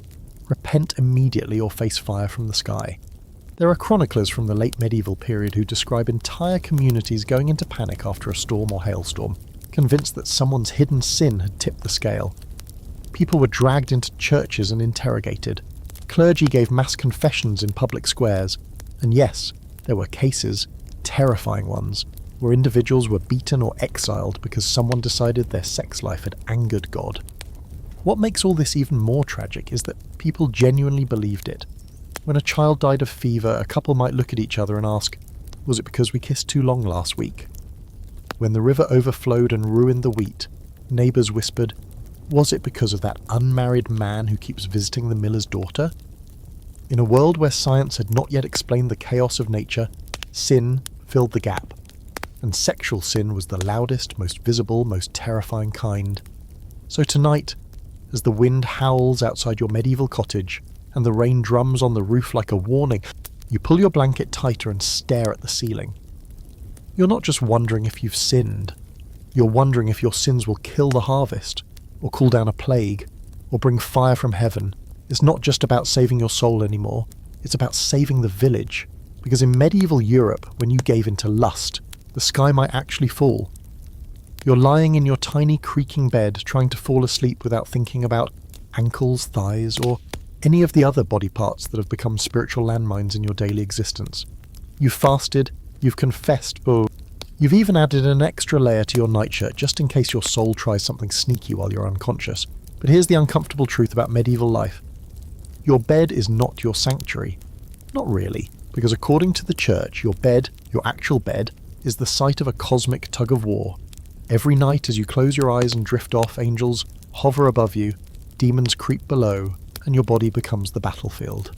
Welcome to the world of spiritual warfare by candlelight, where every rustle of sheets is a moral question, and every dream could tip the balance between salvation and damnation. Sleep, which you might have assumed was the only time your overworked soul got a break, was in fact one of the riskiest states of being. Because when your conscious mind is asleep, your unconscious thoughts, those sinful little goblins of desire, are free to party. And who do you think might be watching? The medieval imagination didn't believe in neutral space. Your bed wasn't just a piece of furniture. It was a spiritual zone, like a small personal Jerusalem constantly under siege. Angels were believed to watch over the faithful while they slept, guarding them from evil thoughts and impure dreams, but demons, those tireless opportunists, took advantage of your relaxed defences, and because you couldn't consciously resist them, anything they inspired in your body, a dream, an arousal, a twitch, was potentially a sin that required confession. One wildly common belief? That demons waited specifically for you to lie down. The infamous incubus, a male demon who assaulted women in their sleep, and his female counterpart, the succubus, were practically celebrities in medieval lore. These beings were thought to slip into bedrooms at night and stir up lustful dreams, sometimes even causing real physical responses. According to the lore, they could shapeshift, taking the form of a loved one or a stranger, using seduction to weaken your soul and claim your seed or your virtue. That's right. Medieval theology included a whole subgenre about demons stealing sperm. You're not safe, even while snoring. But it wasn't all midnight demon orgies. The church also taught that holy beings were present too. Your guardian angel, for instance, was believed to stay near, ready to do battle on your behalf. Some monks even wrote bedtime prayers specifically invoking their angel's protection. Shield my eyes from impure visions, defend my limbs from the enemy's touch. Imagine tucking yourself in like a battlefield medic. One blanket, one cross, and one whispered plea to keep Satan from groping your thigh in your dreams. Even the arrangement of your bed could be a spiritual statement. Some religious households aligned beds so that sleepers faced east, toward Jerusalem and the coming of Christ, because waking up with your head pointed west was considered spiritually disoriented. Others placed crosses above the headboard, or hung blessed herbs nearby, like rosemary or rue, to ward off evil spirits. If you were really devout and really afraid, you might sprinkle holy water on your sheets, the 14th century equivalent of putting salt around your bed and hoping the vibes stay immaculate. One fringe monastic order believed that sleeping without clothes gave demons easier access to your soul, so they mandated that even in the sweltering heat of summer, monks must sleep fully clothed, wrapped in wool with a rope cinched around their waist as a symbol of their chastity. Cold comfort, literally, but at least it made spontaneous arousal more complicated. This fear of nighttime vulnerability extended beyond the bed. Certain times of night were thought to be especially dangerous. The third hour around midnight was considered the devil's hour, when dark forces were most active. If you woke up during that time, it wasn't just insomnia. It was seen as a spiritual warning. Something or someone was trying to get in. In one famous case, a monk claimed that he was woken nightly by pressing upon the chest and unholy visions. Today we'd call that sleep paralysis, but in the 12th century it meant he was being visited by a demonic force. His solution? He had another monk keep watch over him as he slept, armed with a candle, a bell, and a bucket of holy water. Which, let's be honest, is a lot to ask of a roommate. And it wasn't just men who were haunted. Women, especially unmarried or widowed women, were considered particularly vulnerable to nocturnal demonic encounters. One text warned that idle women alone in the dark invite the enemy by their wandering thoughts, because apparently being a single woman in a cold house was a flashing red light for Satan's dating profile. So what could you do about all this? The church, in its eternal enthusiasm for regulating your most intimate moments, offered plenty of solutions. There were prayers to recite before sleep, saints to invoke, St. Anthony was a favourite against temptation, and even special relics to keep nearby. Some people slept with crosses under their pillows or clutched rosaries like dream catchers. And yes, there were even bedtime confessionals, quiet moments before sleep when you were supposed to review your day's thoughts, flag any sinful moments, and promise to do better, in case you didn't wake up. There's some debate among scholars about how seriously people took all of this. Some argue that the average peasant probably didn't obsess over demon cuddles as much as the monks who wrote about them. Others point to the sheer volume of bedtime prayers, angelic invocations and anti-lust charms found in even the most remote parts of Europe and say, no, people were terrified. Either way, the cultural message was clear. Nighttime is not a moral vacation, it's just a new arena. One of the weirder pieces of evidence for this belief? Some confession manuals included sections on sins committed in sleep. That's right, you could be asked if you'd had dreams of a carnal nature, if you'd responded to them, if you remembered them too vividly, or if they made you feel tempted upon waking. Which meant you didn't just feel guilty about the dream, you had to explain it to a man with a shaved head and a candle who took notes in Latin. So tonight, as you settle into your lumpy mattress, the wind groaning through the shutters and the embers of your fire fading into shadow, you try not to think of anything sinful. You whisper your prayers, you clutch your cross, you mentally scour your memory for any trace of an impure image. Because in this world, even what you forget can be used against you. And as your eyes finally close, you hope the angels outnumber the demons. And if they don't, well, may the holy water on your nightstand be enough to keep the enemy from climbing under the blanket. So let's say you've taken every precaution. No lustful thoughts, no dream sins, no toe exposure, no bumping into the baker's wife in the market and accidentally noticing her, gasp, forearms. You've confessed regularly, slept like a holy mummy, and fasted until you could practically see your guardian angel waving at you from the other side. You're doing everything right. But here's the problem. The church still thinks you'd be better off not doing anything at all.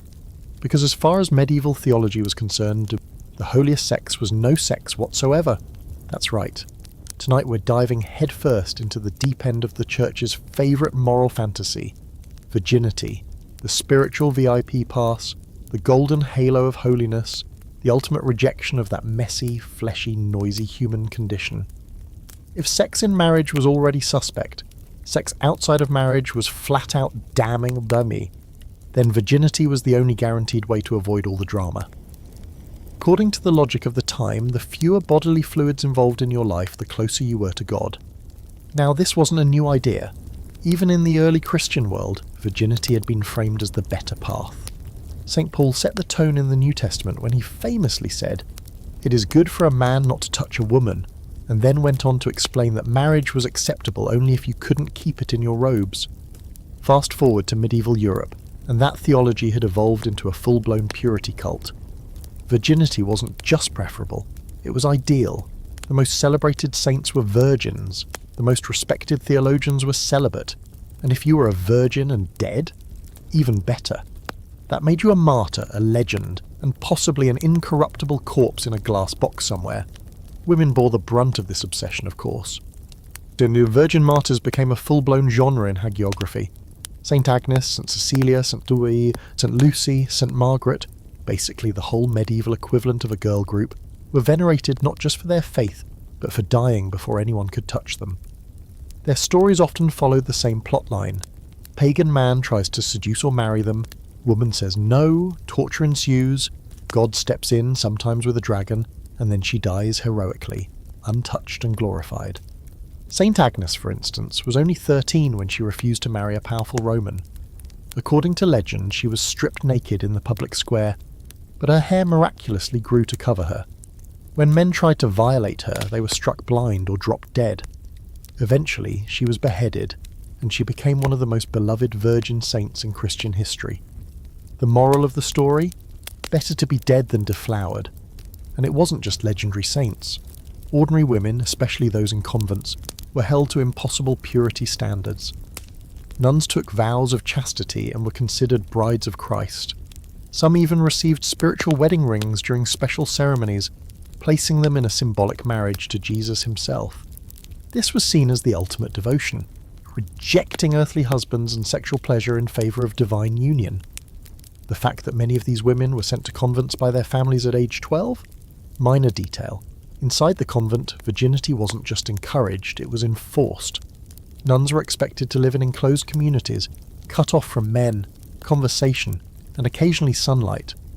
They were taught to fear male touch, to resist their own desires, and to view their bodies as vessels of purity that could easily be spoiled. Confessions were frequent, guilt was constant, and if a nun was suspected of breaking her vows, the consequences were harsh: exile, public penance, even being walled into a cell, literally entombed for the rest of her life with a small food slot in the wall. No pressure. But here's the real kicker. Virginity wasn't just about avoiding sex. It was about avoiding the possibility of ever wanting it. Total self-denial. The Church taught that true purity meant not only abstaining from the act, but also from the thought, the fantasy, the dream, the passing curiosity. Virginity wasn't just physical, it had to be mental. If you were technically a virgin but happened to experience a tingle of interest while passing the local night, you were spiritually compromised. Men weren't exempt from this cult of virginity either, though as usual the standards were slightly more forgiving. Male virgins were admired, especially if they were monks, theologians or martyrs. Saint Aloysius Gonzaga, for example, was celebrated for his angelic purity, having reportedly died without ever experiencing lust. Monks were often praised for not knowing woman, as if women were some kind of obscure and dangerous magic. And then there's Jesus himself, the ultimate virgin, fully divine, fully human, fully not interested. The Church used his celibacy as the model for perfection, detached, untouched, above the mess of the mortal passion. Priests and monks were expected to follow suit. The closer you were to Christ, the more you were expected to control your flesh.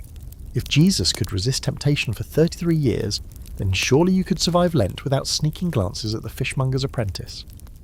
This spiritual hierarchy, virgin celibate, married, everyone else, played out in countless ways. Virginity was seen as a kind of cosmic currency. Some believed it allowed you to skip purgatory. Others claimed it made your prayers more powerful.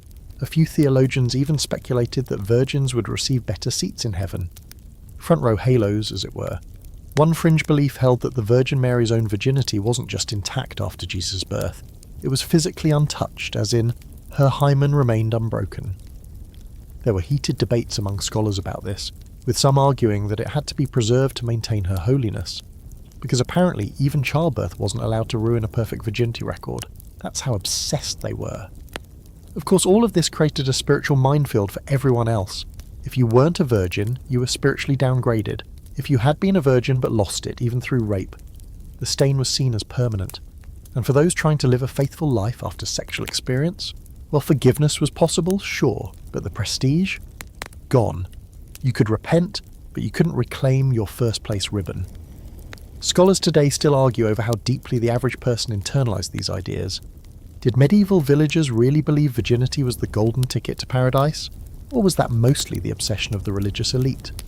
Some evidence suggests that common folk had a more practical view of sex and marriage, understanding the need for children, the bond of spouses, and the reality of temptation. But even then, the pressure was there, looming in the background like a disapproving saint with a clipboard. So tonight, as you lie in bed, mentally cataloguing your past sins, you remember what the Church told you, that the holiest among us never touch, never desire, never dream. That salvation lies in restraint so total that it reshapes your body, your mind, your soul. You clutch your blanket and pray to whatever saint you think is still listening. Because unless you were born a virgin, lived a virgin, and died a virgin, you're already second tier. And in medieval Europe, second tier might just be one step closer to the flames. Let's say you're married. You've navigated the labyrinth of forbidden positions, feast day fasts, thunderstorm taboos, and a confession booth that feels more like an erotic quiz show, hosted by someone who hasn't touched another human since the Norman conquest. You've accepted, with some degree of resignation, that you'll never win the gold medal for holiness because, gasp, you're having sex with your spouse, but you figure, hey, at least it's legal, blessed, contractually approved. Surely that counts for something, right? Well, yes, but also no, because the Church didn't just monitor unmarried lust or clerical celibacy. It also peered very closely into the lives of married couples. And guess what? They had a scorecard, a spiritual one. That's right. Tonight you discover that even within the sacrament of holy matrimony, you're still being graded. Every act, every motivation, every involuntary eyebrow raise. Welcome to the Catholic Marriage Olympics, where you and your spouse compete for moral adequacy under the unblinking gaze of heaven. Let's start with the concept of the marital debt. It sounds like something involving a dowry or land disputes. But no, it was the church's way of saying that spouses were obligated to have sex with each other. Not out of passion, not for pleasure, but out of duty. You owed your spouse sexual access. Denying that access, without a good reason like illness, fasting or divine revelation, was a sin. So if your spouse came knocking and you weren't up for it, tough. You were expected to render the debt. It's like being legally required to pay your taxes with your body. But, as always, the details got sticky. While sex was required, wanting it too much was a problem. Theologians like Peter Lombard and Gratian made it clear. It was better to engage in marital sex reluctantly, with your eyes on heaven and your mind on duty. If you found yourself looking forward to it, if it became, dare we say, fun, then your motives were tainted. Yes, you did your duty, but you also enjoyed it. That's a deduction on the soul scoreboard. This led to a truly bizarre moral algebra. Picture it. You have sex with your spouse because it's expectant. You didn't initiate. You weren't overly enthusiastic. You said a prayer before and after, and yet you accidentally had a good time. That's 5 points off your salvation record. Not enough to damn you outright, but definitely enough to earn an extra confession, maybe some fasting. Perhaps a few public prayers with that uncomfortable amount of kneeling. Even worse, mutual pleasure. If both spouses climaxed, that was cause for alarm in some theological circles. Too harmonious, they warned. Too unified.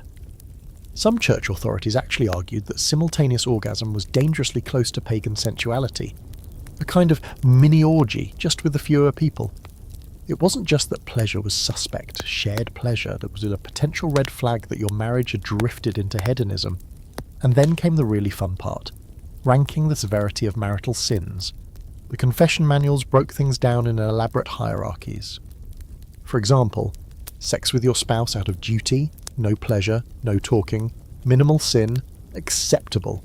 Sex with mild enjoyment focused on conception, venial sin, be careful. Sex with strong desire, especially on a Sunday or feast day, mortal sin, confess immediately.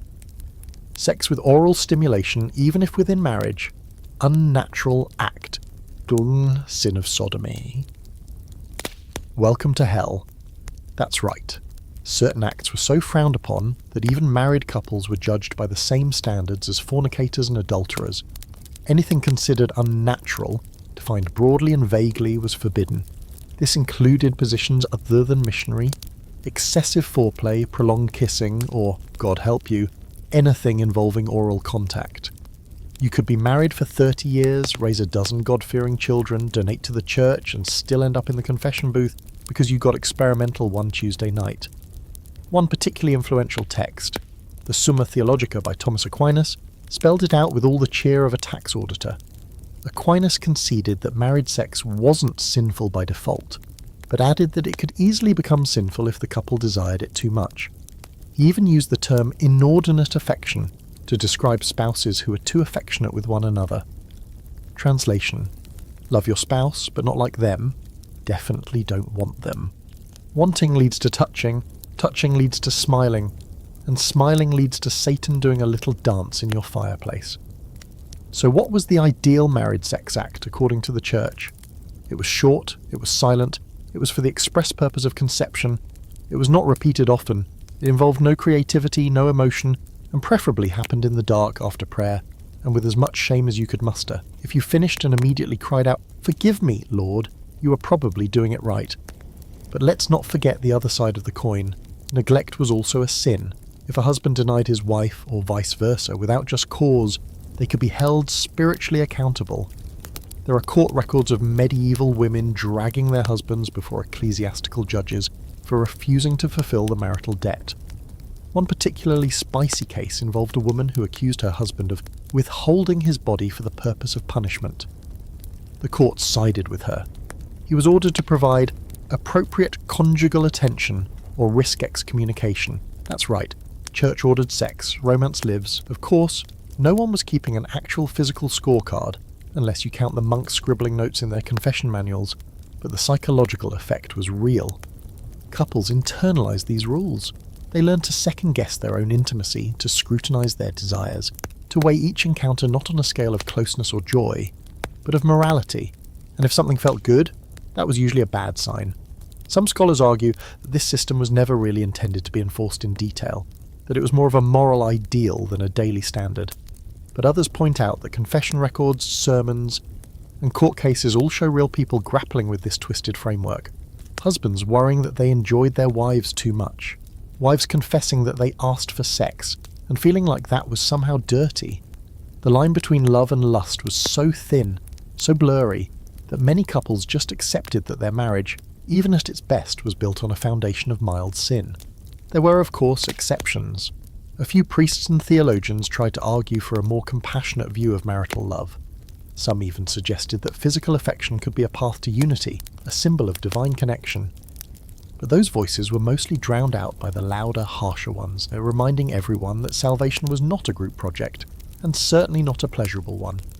So tonight, as you lie beside your spouse, listening to the wind rattle the shutters, and the occasional far-off moo from a cow that probably has a cleaner soul than you wonder, was that last time okay? You were married, you were careful, you didn't enjoy it, too much, but maybe you should still confess just in case. Because in medieval Europe, even love had a moral grading curve, and in the bedroom, you were always just one warm glance away from spiritual detention. By now, you've seen just how detailed, joyless, and hilariously invasive the church's approach to sex could be.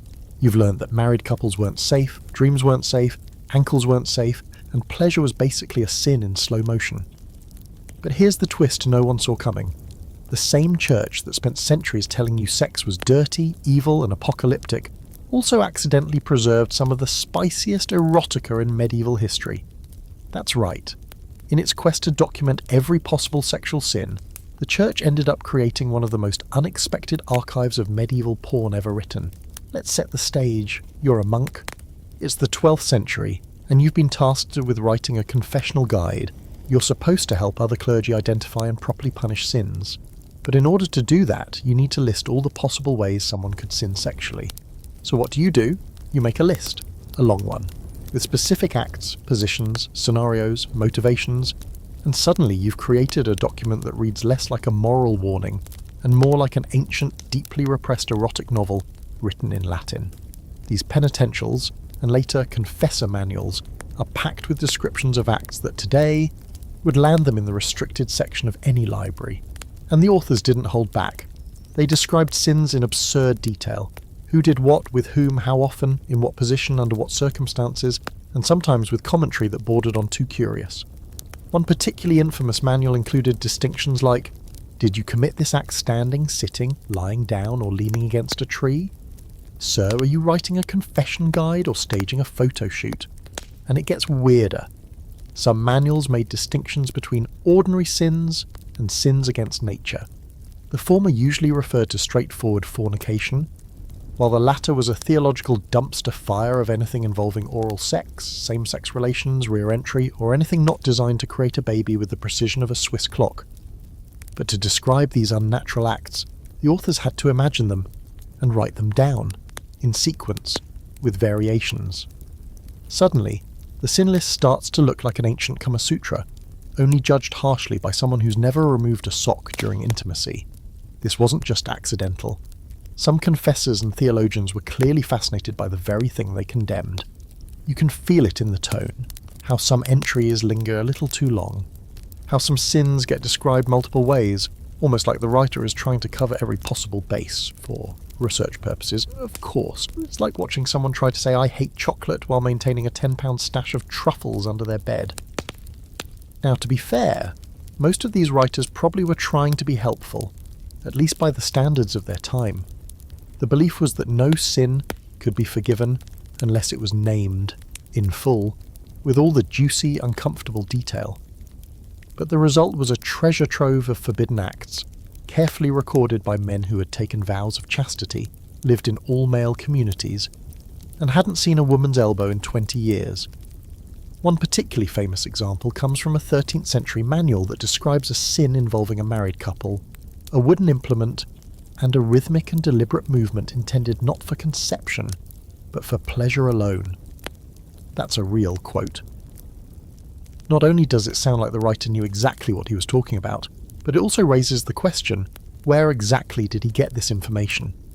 Was Brother Gregory moonlighting as a sex detective, or just listening way too hard in the confessional? Even stranger, these sin lists were copied, recopied, and passed down through generations, which means that hundreds of monks over the centuries spent their days hand-transcribing these detailed descriptions of sexual acts while trying not to sin just by reading them. Imagine being a scribe, hunched over a parchment by candlelight, painstakingly writing out the Latin translation of lustful mutual touching during the marital act in an upright position while one partner sings. If you think your office job is boring, imagine trying to copy that with a quill and no air conditioning. These manuals became the church's official sexual encyclopedias. They were used in confessionals across Europe, taught in monastic schools, and even consulted by bishops during ecclesiastical trials, which means the same texts used to shame people for their desires also ensured those desires were never forgotten. The church wanted to bury sex, but in documenting every sinful variation, it accidentally gave future historians a ringside seat to medieval bedroom habits. Scholars today still debate whether these manuals reflect actual behaviour or just clerical paranoia. Some argue that the sheer variety of sins listed, masturbation with foreign objects, public acts of fornication, elaborate group scenarios, suggests that medieval people were more adventurous than we assume. Others believe the authors were projecting their own fears and fantasies onto the page, spinning nightmare scenarios that were less common in practice than in imagination. Either way, the effect is the same. These texts preserved more about medieval sexual culture than almost any other source. And it's not just the church's fault. Secular courts occasionally joined the party.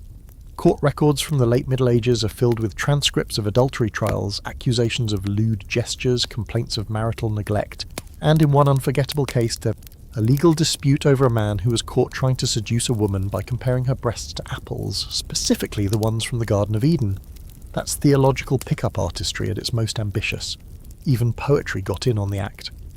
Church scribes often copied secular texts alongside religious ones, which led to some interesting juxtapositions.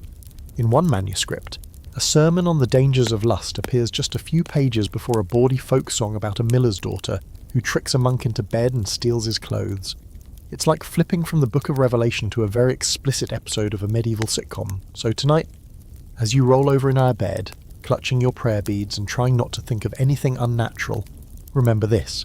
The same institution that told you to fear your own body also preserved the instruction manual for every possible way to use it, accidentally, obsessively, almost enthusiastically.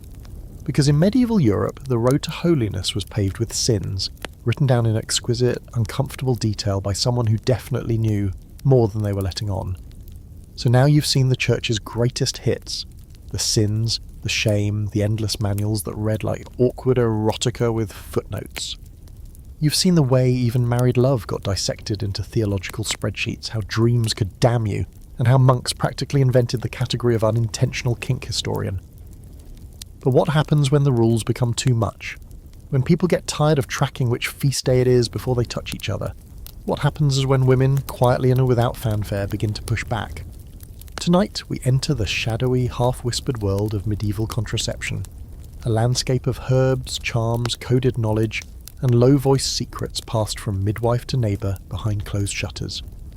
Because as much as the church tried to control the conversation, human nature has always been better at improvisation, especially when 9 months of pregnancy and another 15 years of grinding poverty hang in the balance. Let's get one thing straight. The church hated the idea of contraception. They didn't just see it as immoral, they saw it as an active rebellion against divine will. Theologians argued that sex was only acceptable when open to procreation, so preventing conception, that was in their eyes, deliberately thwarting God's plan. It wasn't just wrong, it was heresy adjacent. Early canon law even lumped contraception together with abortion and infanticide, 3 sins of the same unholy family. The underlying idea was that if you tried to block conception, you were guilty of rejecting life itself, and if you were a woman using such methods, you were even more dangerous. someone who tampered with the sacred machinery of birth and motherhood, roles the church insisted were your destiny. But here's the uncomfortable truth for the clergy. The more they ranted, the more clever people got. Despite the fire and brimstone sermons, medieval women absolutely found ways to take control of their fertility. Most of these methods were herbal, passed down not in books but in recipes scratched into the margins of cookbooks or whispered between women over laundry. A common contraceptive herb, pennyroyal. It was used in teas, tinctures, and sometimes soaked into sponges and inserted directly. There was also rue, fennel, wild carrot, and a plant known as silphium, so famously effective that it was harvested to extinction. That's not an exaggeration. Entire cities in the ancient world ran out of silphium because people used so much of it to avoid having babies. Now, by the medieval period, some of these plants had acquired not just a botanical reputation, but a moral one. Midwives who knew about them were viewed with suspicion. Wise women with too much herbal knowledge were often accused of being witches or heretics. The church began treating contraceptive practices as part of the same toolkit as sorcery. Dark arts used to control nature, dodge divine justice, and undermine male authority. Basically, if you knew how to make a uterus behave differently, you were one broomstick away from being burned. But that didn't stop women, especially in cities and among the poorer classes, where too many children could literally be the difference between survival and starvation. Contraceptive knowledge quietly flourished. Women relied on a web of midwives, healers, and older relatives who carried generational knowledge of what worked and what didn't. Some wore charm belts with fertility symbols turned upside down to reverse the flow of life. Others drank cooling potions believed to reduce the heat of the womb and make it inhospitable for seed. Were these methods reliable? Some were, others less so. One 14th century remedy involved drinking a mixture of wine, ground ant eggs, and crushed goose droppings. It probably didn't do much except make you wish you were never born yourself. But that's the point. These women were trying. Even in a culture that punished curiosity and demanded obedience, women still sought out ways to control their own lives. And sometimes it wasn't just about avoiding pregnancy, it was about autonomy, about reclaiming a sliver of power in a world where you were told your body was property, first your father's, then your husband's, then the church's. When a woman chose to drink that bitter tea or whisper to the midwife in the night, she was saying, "I decide." Quietly, carefully, dangerously. The church, of course, responded with condemnation. Confession manuals listed contraception as a grave sin, particularly if the act of sex had otherwise been pure. You could go to hell faster for using a contraceptive than you could for having sex outside of marriage, because at least a fornicator might produce a child. A married couple using contraception, on the other hand, were seen as wasting God's gift. And since women were often the ones to administer these methods, and the ones blamed if they failed, the spiritual burden fell hard. Some confessors even taught that if a man climaxed inside his wife and she took steps afterward to disrupt the flow of life, she was guilty of murder. One prominent theologian wrote that such women were worse than beasts, for they spill life knowingly and willfully. No mention, of course, of whether the husband had any responsibility. Typical. Despite this, references to contraceptive practices keep surfacing in texts, letters, and medical documents. That suggests people were doing it more often than the church wanted to admit.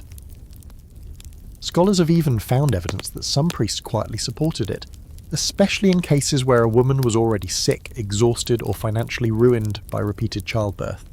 It was rare, but not unheard of, for a confessor to tell a woman that her life mattered more than one more baby. That kind of mercy, though, had to be delivered in whispers. And it wasn't just women. Men too took part in the underground world of birth control. Coitus interruptus, the good old withdrawal method, was known and practiced, though the church condemned it as spilling the seed of life.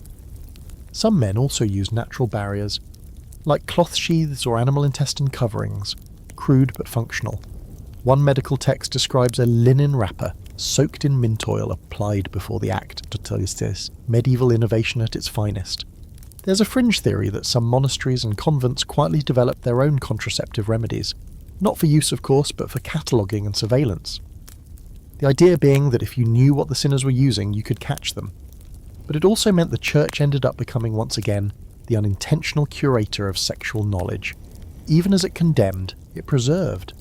So tonight, as you sit by your hearth, watching the fire crackle low and listening to your youngest child cough softly in their sleep, you reach for a small pouch tucked beneath a floorboard.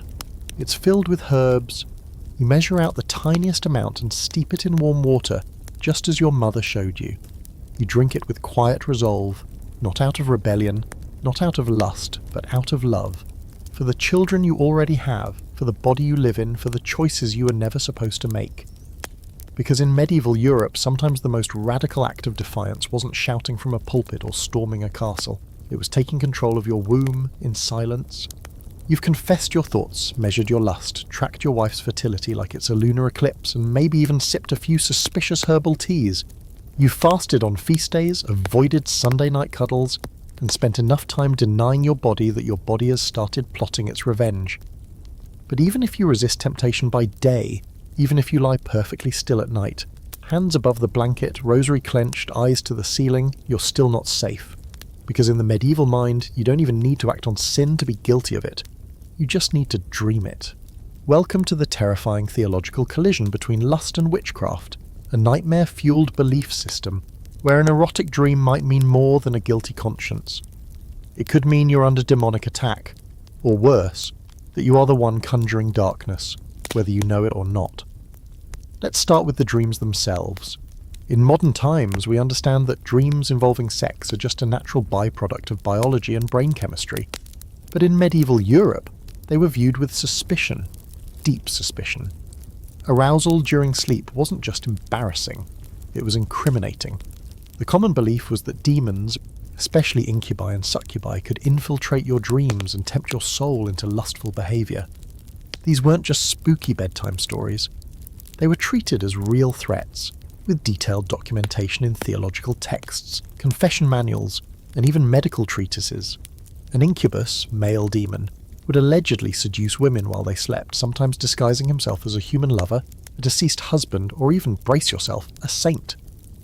The succubus, female demon, targeted men, often described as unnaturally beautiful and sexually aggressive, draining their vital essence during the night.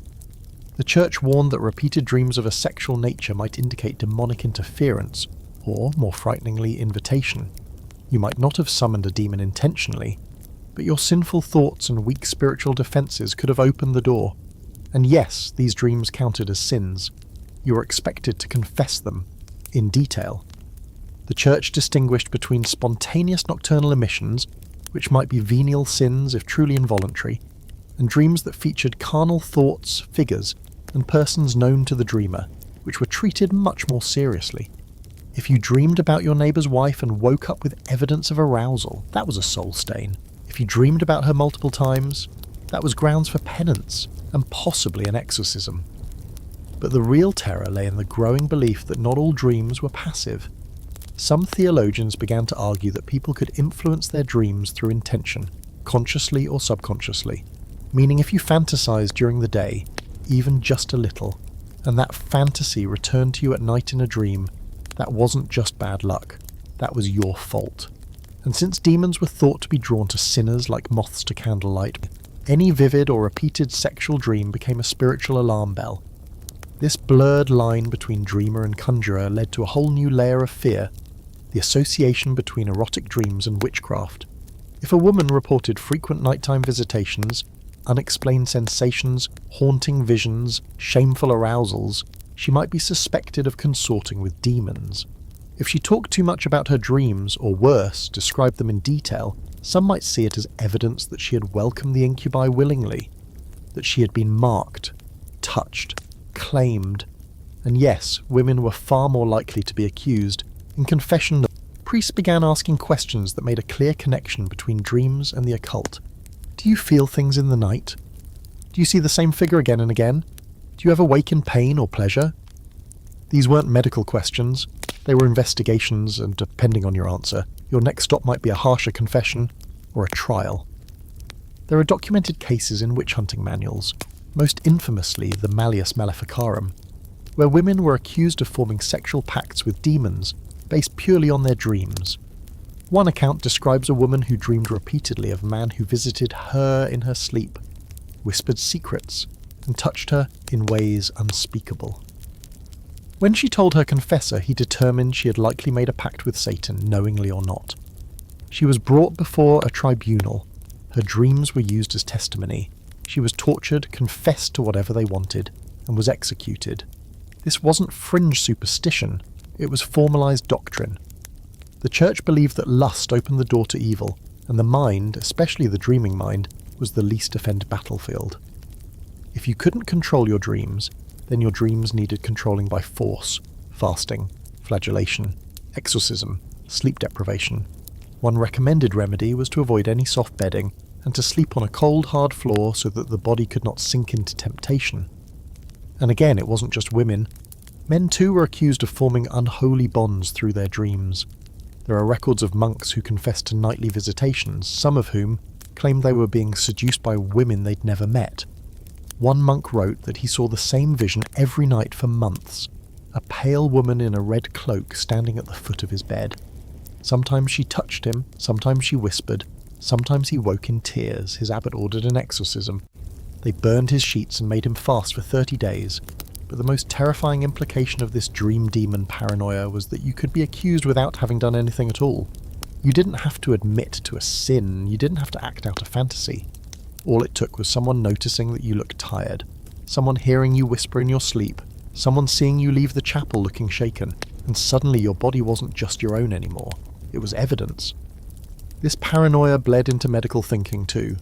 Doctors of the time believed that the body's humours could be stirred by sinful thoughts, that too much heat in the blood could cause sexual dreams, that excessive sleep was dangerous because it gave the devil more time to work. So physicians began prescribing wakefulness as a treatment. One poor soul was told to drink bitter herbs, sleep sitting up, and never let his arms fall below his waist. Lest the demon find rest there, the note added. Not creepy at all. Some of this sounds laughable now, medieval ghost stories told by anxious monks with too much parchment and not enough therapy. But for the people living through it, it was terrifying. It meant there was no peace, no safe moment, no corner of your soul left untouched by the church's scrutiny. Not even your dreams were your own. So tonight, as you lie back in your bed, you try to quiet your thoughts, you recite your prayers, you place your hand over your chest so you don't accidentally sin in your sleep. And still, in the dark, you wonder, if you dream of someone's face, someone you shouldn't, what will that say about your soul? What will you have to confess tomorrow? Because in medieval Europe, even in your deepest sleep, the devil might be listening. Or worse, you might be the one doing the summoning. Let's say you've managed to resist temptation in waking life, kept your dreams as pure as a cloister fountain, and suppressed your own body with enough holy effort to qualify for sainthood. You've done everything the church asked. But then, like a bolt of incense-scented irony from the heavens, you discover that some of the holiest figures in history, saints, monks, nuns, the spiritual elite, were out here writing letters and prayers that read like steamy fan fiction for Jesus. Yes, friends. Tonight we dive into the strange, intimate, and often uncomfortable world of lusty saints and holy erotica, a sacred genre where passion and piety got so tangled, even theologians needed a cold bath. It starts, unsurprisingly, with the mystics. These were men and women who claimed direct, often ecstatic experiences of the divine. Now, ecstatic in the modern sense might suggest joy, rapture, spiritual elation. But for medieval mystics, ecstasy had a very specific flavour: bodily, intense, trembling, emotional overload. And more than a few of their visions featured descriptions that would make a confession manual blush. Take Saint Teresa of Avila, the 16th century Spanish mystic whose writings are still studied today. Her most famous vision involves an angel piercing her heart with a flaming spear, causing her to cry out in both pain and pleasure. The pain was so great that I screamed aloud, she wrote, but the sweetness was even greater. She describes her body shaking, her soul being set on fire, and a pleasure so intense that she never wanted it to end. You could read that as spiritual allegory, or you could recognise what sounds like a description of the best orgasm of the late Renaissance. Teresa, of course, wasn't being irreverent. She truly believed these experiences were divine, but the language she used wasn't clinical or reserved. It was sensual, the vocabulary of touch, heat, longing, penetration. And she wasn't alone. Countless mystics, especially women, describe their connection with Christ as a kind of spiritual romance, complete with yearning, heartache, and what can only be described as holy thirst. St. Catherine of Siena, for example, claimed to have received an invisible wedding ring from Christ himself. She referred to Jesus as her divine spouse and wrote that she melted in love for him. Some of her letters to her confessor are filled with longing, emotional, poetic, even obsessive. At one point she describes wanting to climb into the wound of Christ's side and dwell there forever. That's not metaphor anymore. That's intimacy. That's body meets soul meets something else entirely. And then there's St. Bernard of Clairvaux. A major influence on medieval theology, Bernard was deeply devoted to the Song of Songs, the most explicitly erotic book of the Bible. This Old Testament love poem, which describes a passionate exchange between lovers, had long been interpreted by the Church as an allegory for Christ and the soul. But Bernard took it to new heights. His sermons treat the soul as a bride pining for her groom, gasping with longing, aching for union. "Let him kiss me with the kisses of his mouth," Bernard quoted, again and again, interpreting it as the soul begging for divine intimacy. But he didn't water it down. He kept the language lush, carnal, almost breathless. Now you might be wondering, how did the Church allow this? How did a religion so rigid about modesty, so terrified of ankles and elbows, end up producing some of the most erotically charged spiritual writing in history? The answer lies in context. These mystics weren't writing about human sex, they were writing about the soul's union with God, and because they were celibate, they were viewed as above reproach. The very same metaphors that would get a married couple in trouble, touch, desire, intimacy, were sanctified when aimed upward toward heaven. You could want Jesus with your whole body as long as your body never touched anyone else. In fact, some theologians celebrated this sensual language as evidence of true devotion. They argued that only someone deeply in love with God could express such passion.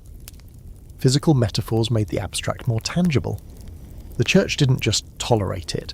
They copied it, quoted it, even used it in sermons, which means you could be scolded for desiring your wife too much. And then attend Mass where the priest read aloud a mystic's description of burning with longing for Christ's embrace. The double standard was glaring. Regular folks? Suppress your feelings. Saints? Turn them into spiritual poetry. Your daydreams about the fishmonger's son? Sin? Catherine's desire to suckle at the wound of Christ? Deep theological insight. This divide was especially cruel to women. Mystical eroticism became one of the only acceptable outlets for female longing. A nun couldn't express desire for another person, but she could write entire books about her spiritual marriage to Jesus. Some mystics even described Christ in bodily detail, his chest, his eyes, the taste of his blood. Their devotion was physical, not just metaphysical.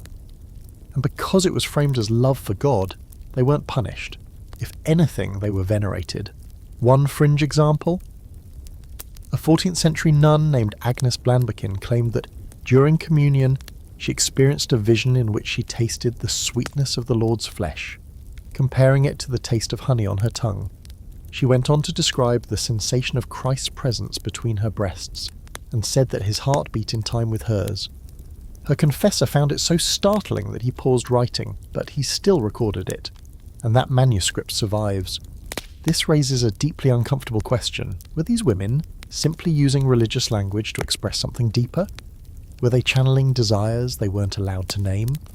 Or did their total suppression of bodily experience cause those feelings to twist into visions, dreams, spiritual metaphors, mounds that were just plausible enough to slip past the moral censors?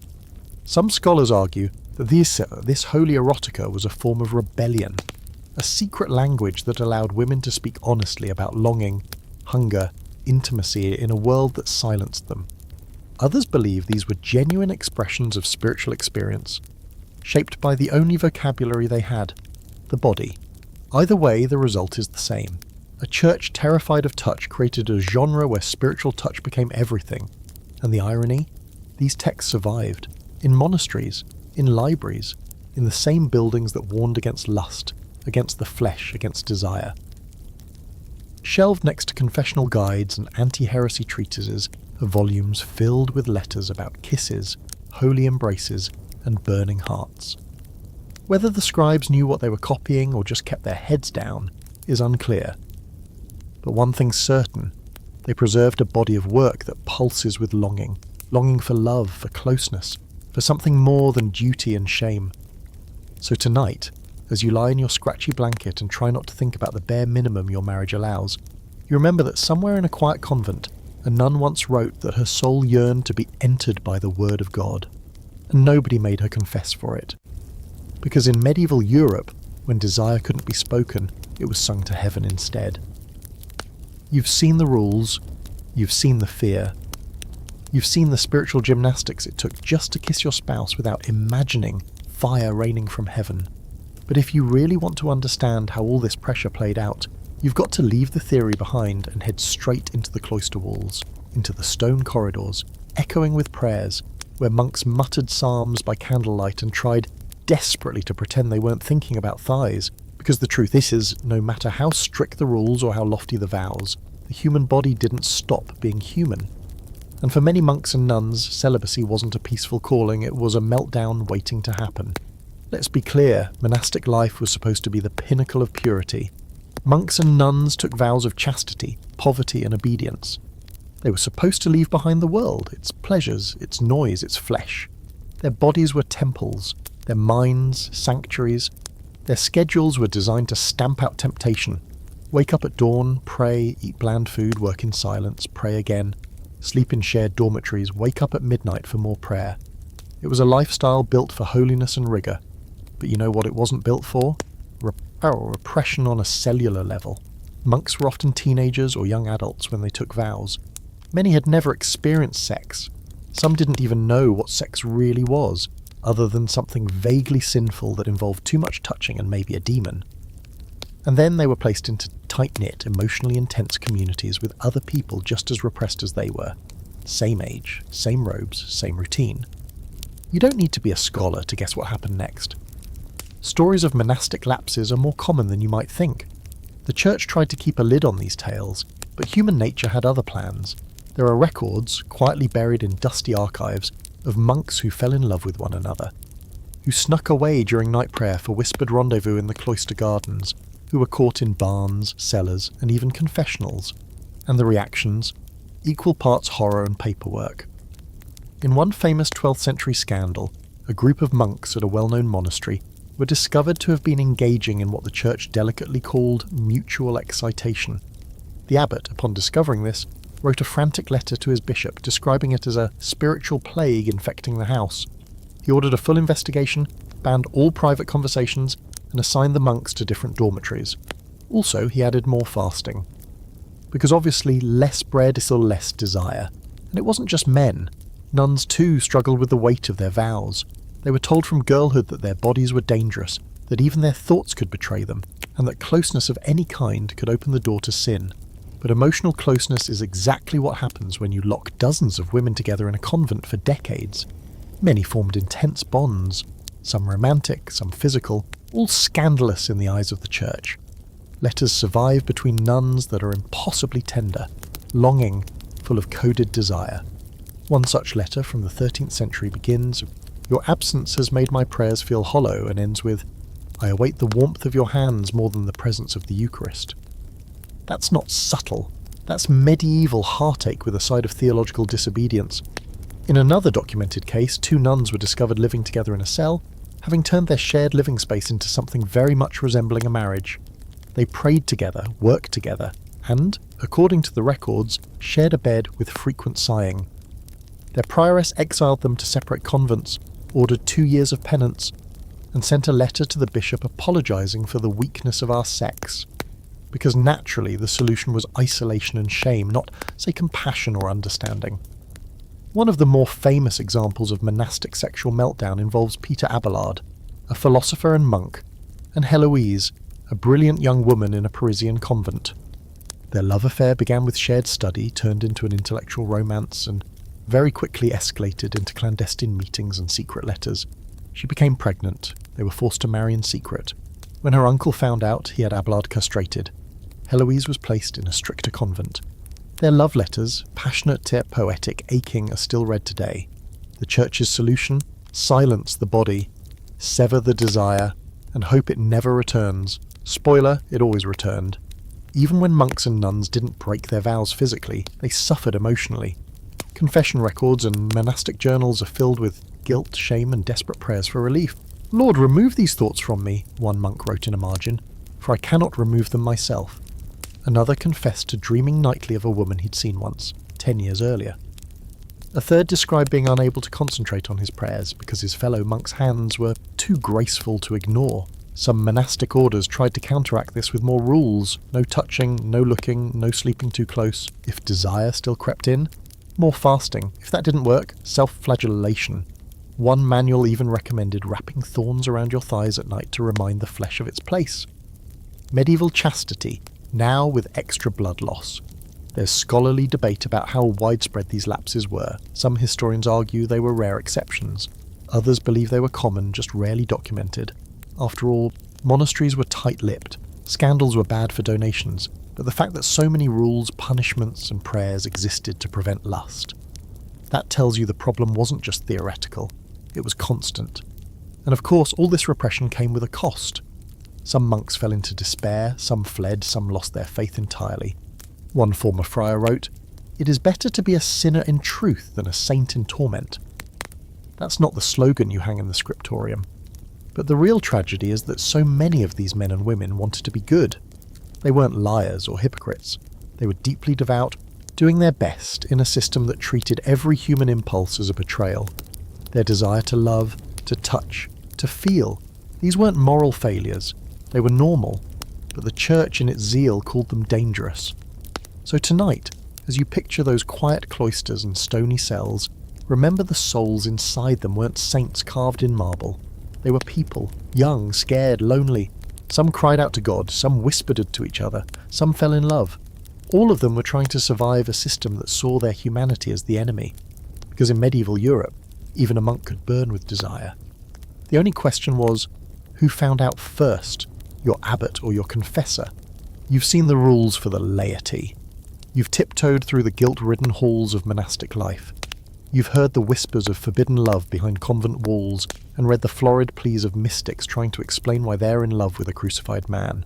But tonight, we're heading into even murkier territory, because while the church was busy condemning sin from the pulpit, some of its own priests were busy indulging in it behind the altar. Welcome to the tangled, hypocritical, and sometimes hilariously corrupt world of celibate clergy who absolutely weren't. Let's start with the basics. Priests weren't always required to be celibate. In the early centuries of Christianity, many clergymen were married. The apostles had wives. Some early bishops were family men. But as the institutional church gained power, it began to view sex, especially the priests, as a liability. By the 11th century, celibacy was being pushed hard. The First Lateran Council in 1123 and then again in 1139 outright banned clerical marriage in the Western Church. From that point forward, any priest who married was considered invalidly ordained. End of discussion. In theory, in practice it was more of a suggestion. Because while priests were forbidden to marry, many of them quietly formed relationships anyway, some long-term, some transactional, and some that were, frankly, just a mess. And everyone knew it. The term concubina, or concubine, became practically a job title in many villages. These women lived openly with priests, cooked for them, bore their children, and were whispered about with the same frequency as the weather. Parishioners might not like it, but they tolerated it. After all, it was better to have a priest who was kept than one who wandered. The church, for its part, cracked down periodically with all the subtlety of a medieval sledgehammer. Bishops railed against concubitage in sermons, councils passed decrees, priests were threatened with fines, exile, even excommunication. But the problem never went away. In one 14th century diocese, the bishop was forced to launch an official investigation after it was discovered that more than half his clergy had live-in lovers. Some even kept their mistresses in the rectory. One enterprising priest had 2 women living in separate parts of his parish and visited each on alternating feast days. Efficiency meets sin. Of course, the hypocrisy didn't stop there. Many of these same priests, despite living in glass-roofed sin houses, still preached fiery sermons against fornication. They scolded unmarried couples. They interrogated blushing brides in confession. One even denied communion to a woman for improper conduct, while the entire village knew he was raising 3 kids with the blacksmith's widow. That kind of double standard wasn't just maddening, it was practically institutional. And yes, children happened, lots of them. These were known euphemistically as sons of the church, though everyone understood what that meant. Some priests provided for their offspring, sending them to school, helping them enter religious life. Others did not. One unfortunate young man petitioned a bishop for help after his father, the local priest, refused to acknowledge him. The bishop told him to pray. Very helpful. There's even evidence that clergy dynasties existed in certain regions. A priest would secretly raise his son, send him off to study theology, and then get him placed in a nearby parish. Like father, like son, except everyone pretended not to notice. After all, the robes fit.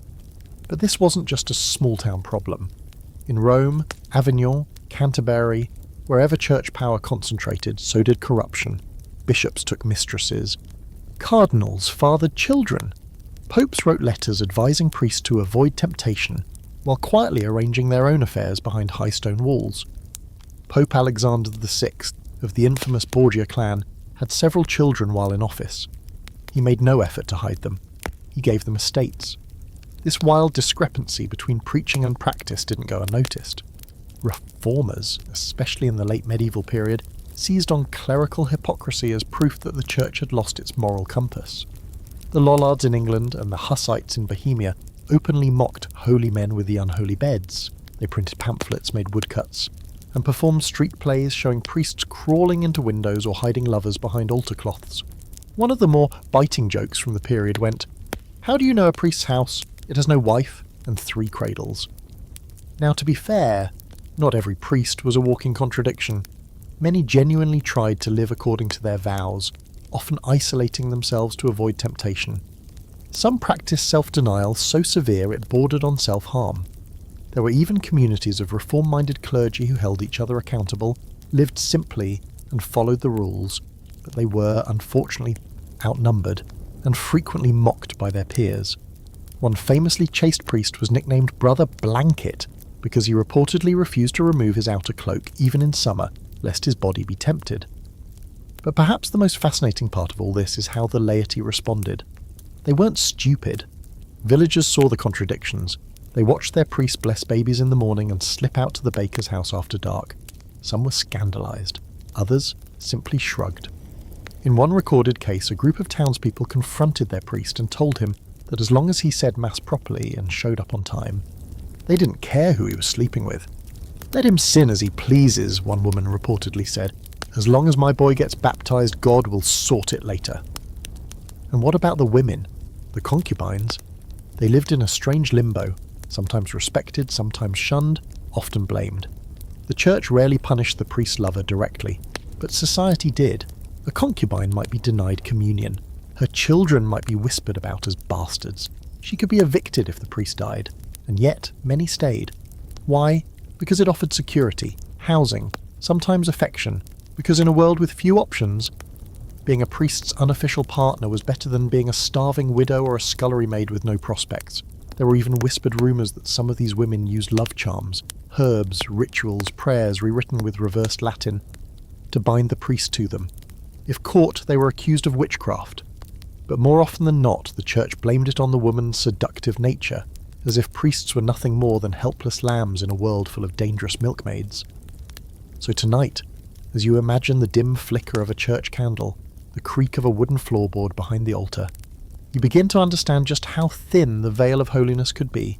Sometimes it only took a closed door, a lowered voice, and a discarded cassock for the entire system to collapse into soft-footed sin. Because in medieval Europe even the shepherds wandered, and too often they brought their flocks along for the ride. By now, you've seen how the church's war on sex wasn't just a doctrine, it was a full-body, full-century panic that reached from peasant bedrooms to papal halls. But in the midst of all that control, contradiction, and carefully measured guilt, something slipped through the cracks, something strange. Something that looked suspiciously like humour. Yes, believe it or not, for all its grim sermons and sin tallies, medieval Europe had a thriving undercurrent of dirty jokes, sexual satire, and bawdy laughter, sometimes right under the noses of the clergy who were trying so hard to keep everyone buttoned up. Let's start with the literature. The same centuries that gave us solemn saints and theological treatises also gave us stories about lusty millers, scheming wives, and monks caught with their pants down, literally. These tales weren't whispered in shame either. They were read aloud at feasts passed from village to village, and scribbled into manuscripts right alongside psalms and prayers. One popular genre known as the fabliaux was especially notorious for its gleeful vulgarity. Written mostly in the 12th and 13th centuries, these short comic tales were like the medieval version of stand-up routines, with punchlines that almost always involved sex. In one fabliau, a cunning woman pretends to be deaf and mute so that she can work in a monastery without being questioned. The monks, thinking she can't speak, begin to grope and fondle her, only for her to shout "Stop it!" mid-orgasm, sending the entire order into panic. In another, a jealous husband hides in a barrel to spy on his wife, only to end up watching her seduce a priest, the neighbour and the cook, all while he can't move or make a sound. These stories were rude, irreverent, and absolutely obsessed with the hypocrisy of the church. And why not? Everyone knew the rules were impossible. Everyone had seen the gap between what was preached and what was practiced. Making fun of sexual repression wasn't just funny, it was cathartic. It was how people coped. Laughter was the one outlet left when the body wasn't allowed to do much else. Even the more respectable writers got in on the joke. Geoffrey Chaucer, writing in the late 14th century, packed the Canterbury Tales with lewd characters and scandalous plots. In The Miller's Tale, a carpenter's young wife cheats on him with a student named Nicholas, while an unlucky suitor named Absolon ends up kissing her bare backside through a window in the dark. When he tries to get revenge, he gets a face full of hot iron. Chaucer doesn't just describe it, he revels in it. Farts, bed-swapping, churchmen misbehaving, all fair game. And that's the point. Medieval people weren't robots. They weren't all terrified of their own bodies. For every monk whipping himself in a cell, there was a peasant making jokes about a cow with better bedroom manners than the village priest. For every confessor wringing his hands over a woman's dreams, there was a scribe in the back of the church doodling something obscene in the margins of a manuscript. Yes, the margins. Let's talk about medieval marginalia, where illuminators let loose in the most ridiculous, hilarious ways. Some of the best preserved medieval manuscripts include images of monks with giant exposed genitals, nuns plucking phallus-shaped fruit from trees, and entire pages dedicated to animals in compromising positions. These weren't always moral lessons. Sometimes they were just jokes, sassy, surreal, visual comedy scrawled between pages of sacred text, like the doodles in the back of your high school math notebook, but with more chastity belts and less algebra. Then there's the poetry. Take the Carmina Burana, a 13th century collection of songs and poems preserved by monks and scholars. You probably know it from the dramatic O Fortuna intro used in every trailer ever. But dig deeper into the texts, and it's clear. These weren't church hymns. They were about drinking, gambling, sex, and lust, often written by clergy, students, or those who walked that blurry line in between. One poem describes a woman whose thighs are softer than summer grain, while another warns about nuns who pretend to pray while plotting to play. It's like the ancient version of slam poetry night at a very confused monastery. There were even mock sermons, fake religious texts meant to parody the moralism of real ones. These were usually performed during festivals like the Feast of Fools, when lower clergy could roast their superiors under the guise of celebration. One mock sermon opens with the line, "My brothers, beware the woman who smiles with both lips, for one lies and the other lies beneath." Subtle? No. Funny? Absolutely. Even some confessional manuals, written with deadly seriousness, contain phrasing that reads today like unintentional comedy. One 15th century guide warns priests to ask if the sinner has rubbed or been rubbed in forbidden zones with a hand, foot, knee, or any other available instrument. Another, clearly exhausted by the details, ends a long list of sexual sins with, or anything else of a shameful nature. Use your imagination, brother. Imagine a priest 6 hours into a confession, sighing into his parchment and muttering, "Just right," etc. Of course, not everyone found it funny. The higher-ups in the church were well aware that sex jokes were everywhere, and they hated it. Repeated attempts were made to ban bawdy literature, punish entertainers who mocked clergy, and restrict performances that incited lustful laughter. But the harder they tried to suppress it, the more it flourished. Because nothing makes something funnier than being told you're not allowed to laugh. There's a scholarly debate about how far this humour reached. Were these jokes only enjoyed by men? Did women get to laugh? Or were they always the punchline? Evidence suggests that women did tell bawdy jokes, especially among themselves, and that female storytellers, midwives, and even nuns had their own ways of poking fun at sexual hypocrisy. One recorded anecdote from a convent involved a novice asking what a bishop's mitre represented. The nun allegedly replied, "His head," and the other one he doesn't use anymore. So tonight, as you sit in your candlelit room remembering the sermons about hellfire, the lists of forbidden days and the whispered shame of pleasure, you can also imagine a monk somewhere, laughing until he sorts wine through his nose because someone just drew a donkey with a bishop's hat on it. You can picture a woman leaning over her laundry and making a joke about the priest who comes more often than the tax collector.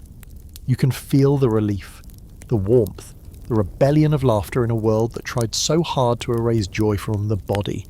Because in medieval Europe the rules were strict, the guilt was heavy, but the people, oh, they knew how to laugh at it all, especially when nobody holy was listening.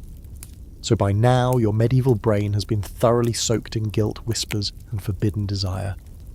You've sat through awkward confessions, tiptoed past moaning monks, dodged demons in your dreams, and chuckled at phallic carrots in the margins of religious manuscripts. But there's one final piece of the puzzle we haven't unravelled yet.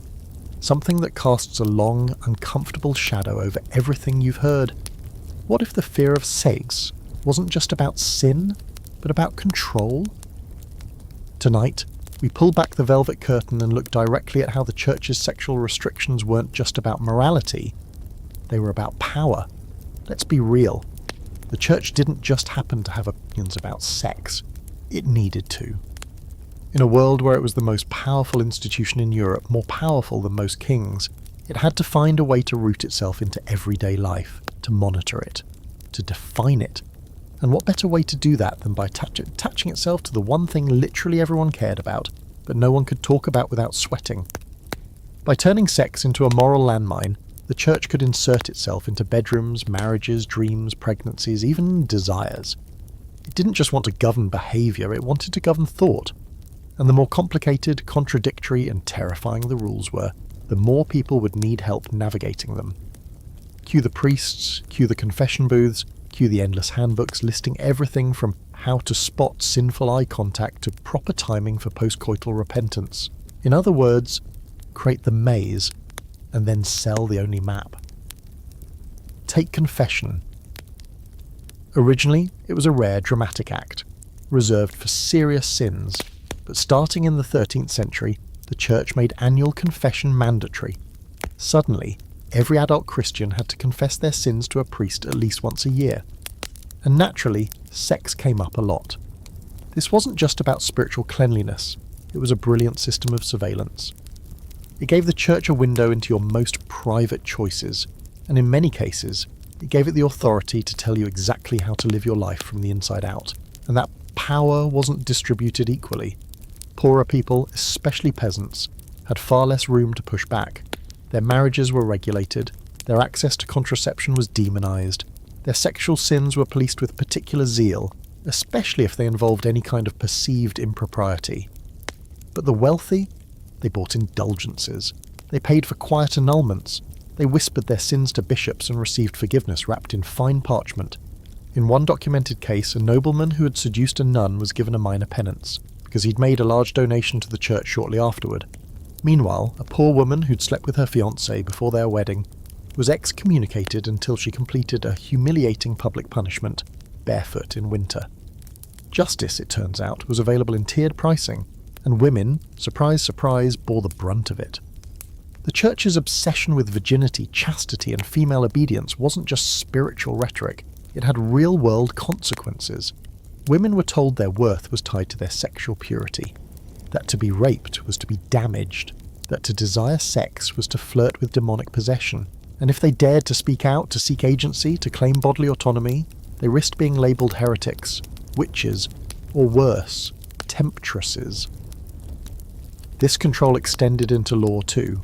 Church courts oversaw marital disputes, judged cases of fornication, and even tried people for sexual irregularity, a vague term that could mean anything from adultery to being caught in the wrong position at the wrong time. These weren't symbolic trials, they came with fines, punishments, public shame, and sometimes prison. The church didn't just preach morality, it enforced it, often more strictly than the crown. Why such obsession? Because controlling sex meant controlling inheritance. Think about it. In a world without DNA tests, The only way to ensure property passed to legitimate heirs was to control women's bodies. Virginity before marriage, fidelity afterward. The church positioned itself as the gatekeeper of family legitimacy, and by extension, social order. Marriage became a sacrament, adultery became a threat to civilization, and sex became a tool, regulated, weaponized, and spiritualized into something terrifyingly fragile. And the clergy? They weren't exempt from this control either. Celibacy wasn't just about holiness, it was about property.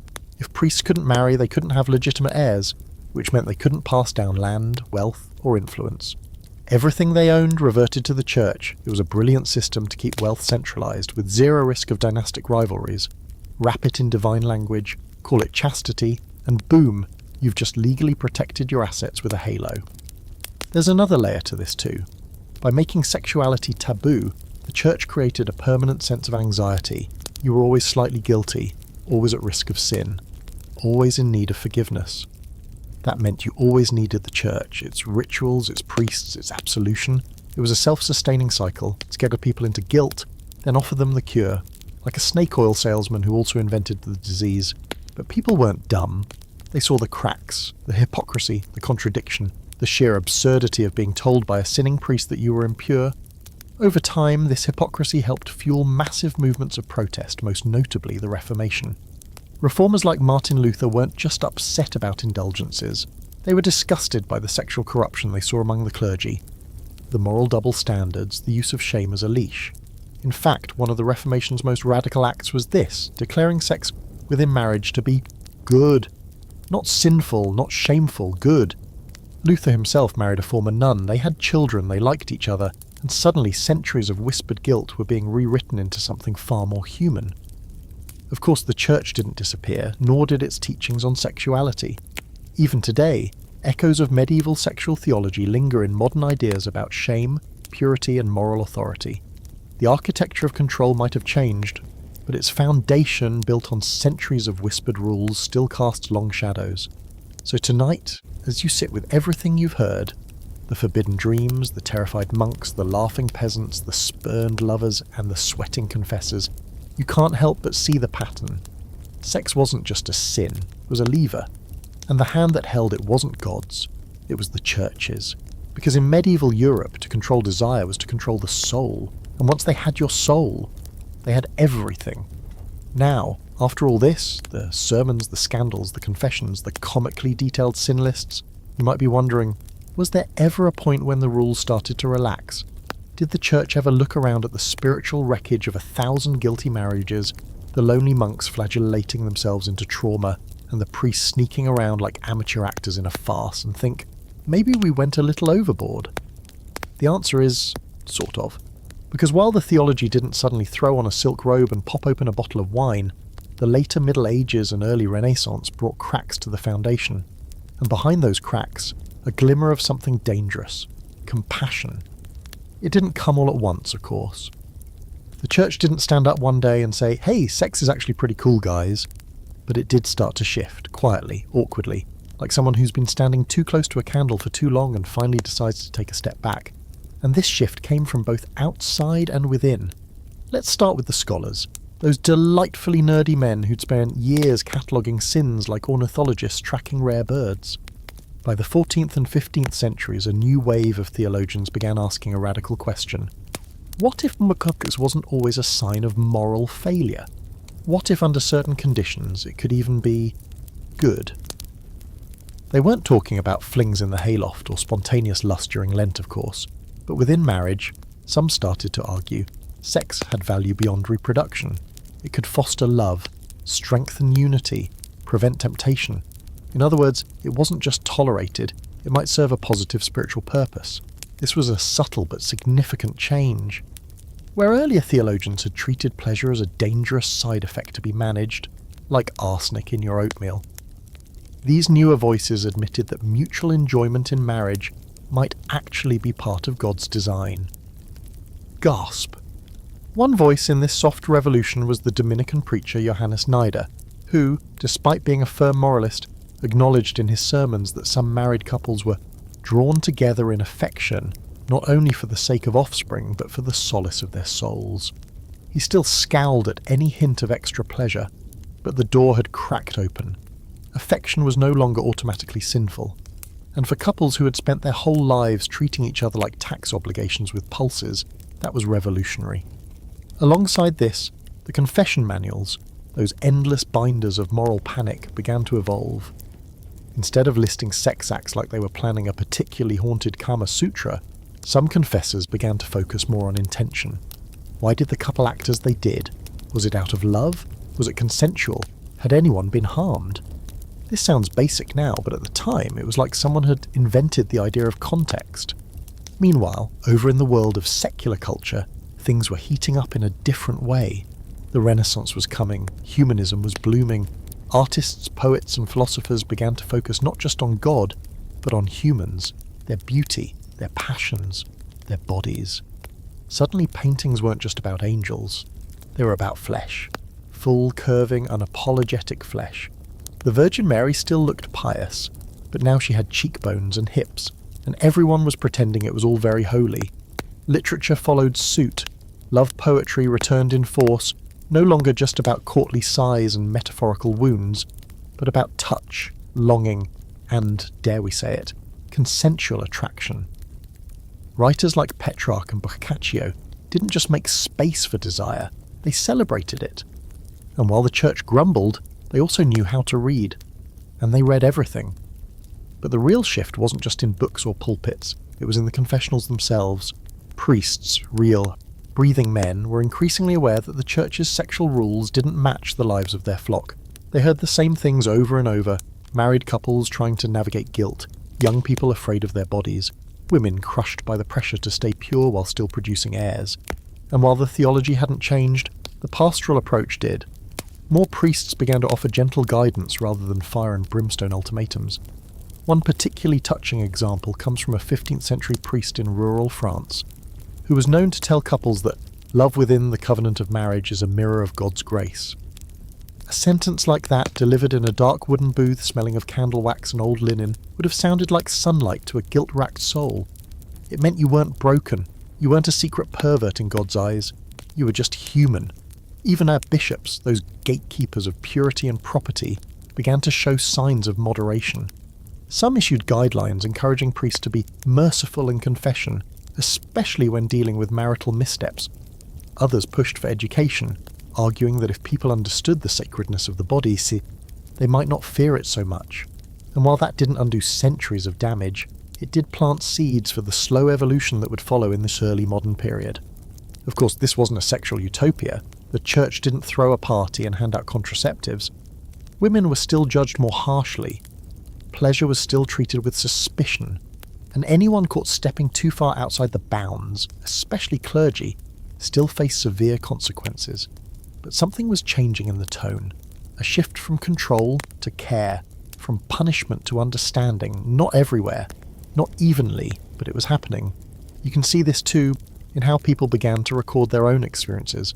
In private letters, journals, and even marginal notes in the prayer books, we find hints of real, messy love, of couples who cherished each other, of marriages based on more than duty, of confessions that ended not in shame but in grace. One anonymous note scribbled in the back of a psalter reads, "Forgive me, Lord, for loving her more than I ought, but if I must burn, let it be for this warmth." That's not theology, that's humanity, and somehow it made it through. So tonight, as you close your eyes and imagine the candle-lit hush of a village chapel, the quiet creak of the confessional door, and the long, awkward pause after someone admits they actually liked it this time, imagine too the sound of a priest taking a breath and choosing not to judge, choosing to listen, choosing just maybe to see that the soul and the body aren't enemies after all. Because in medieval Europe, even after centuries of fear, rules and repression, a truth slowly emerged, soft and persistent. You can't kill desire, but maybe, if you stop fearing it, you can finally begin to understand it. And here we are, at the end of the road, or at least the dusty, sweat-stained trail that wound through the medieval church's labyrinth of sex, sin, silence, and shame. By now, you've probably aged a few spiritual decades just from listening to how complicated getting it on in the 12th century could be. You've seen rules for when to have sex, how to have sex, what position to use, what day to use it on, what emotional tone to adopt, and whether or not St. Augustine would personally roll over in his grave if you dared to enjoy it. But before we dim the lights on this particular journey, we have one last stop to make, because for all the rules, all the guilt, and all the whispered prayers, there's a truth pulsing under the surface of medieval life that no bishop, monk, or papal bull could ever fully crush. People still loved. That's it. That's the secret. They loved. Despite the sin charts, despite the risk of eternal damnation for an enthusiastic Tuesday night romp, despite confessionals full of nervous peasants trying to remember whether they'd broken the sin of lust or just accidentally committed unnatural acts because it was too dark to see, people loved anyway. And that's the most human and frankly most subversive thing in this entire medieval mess.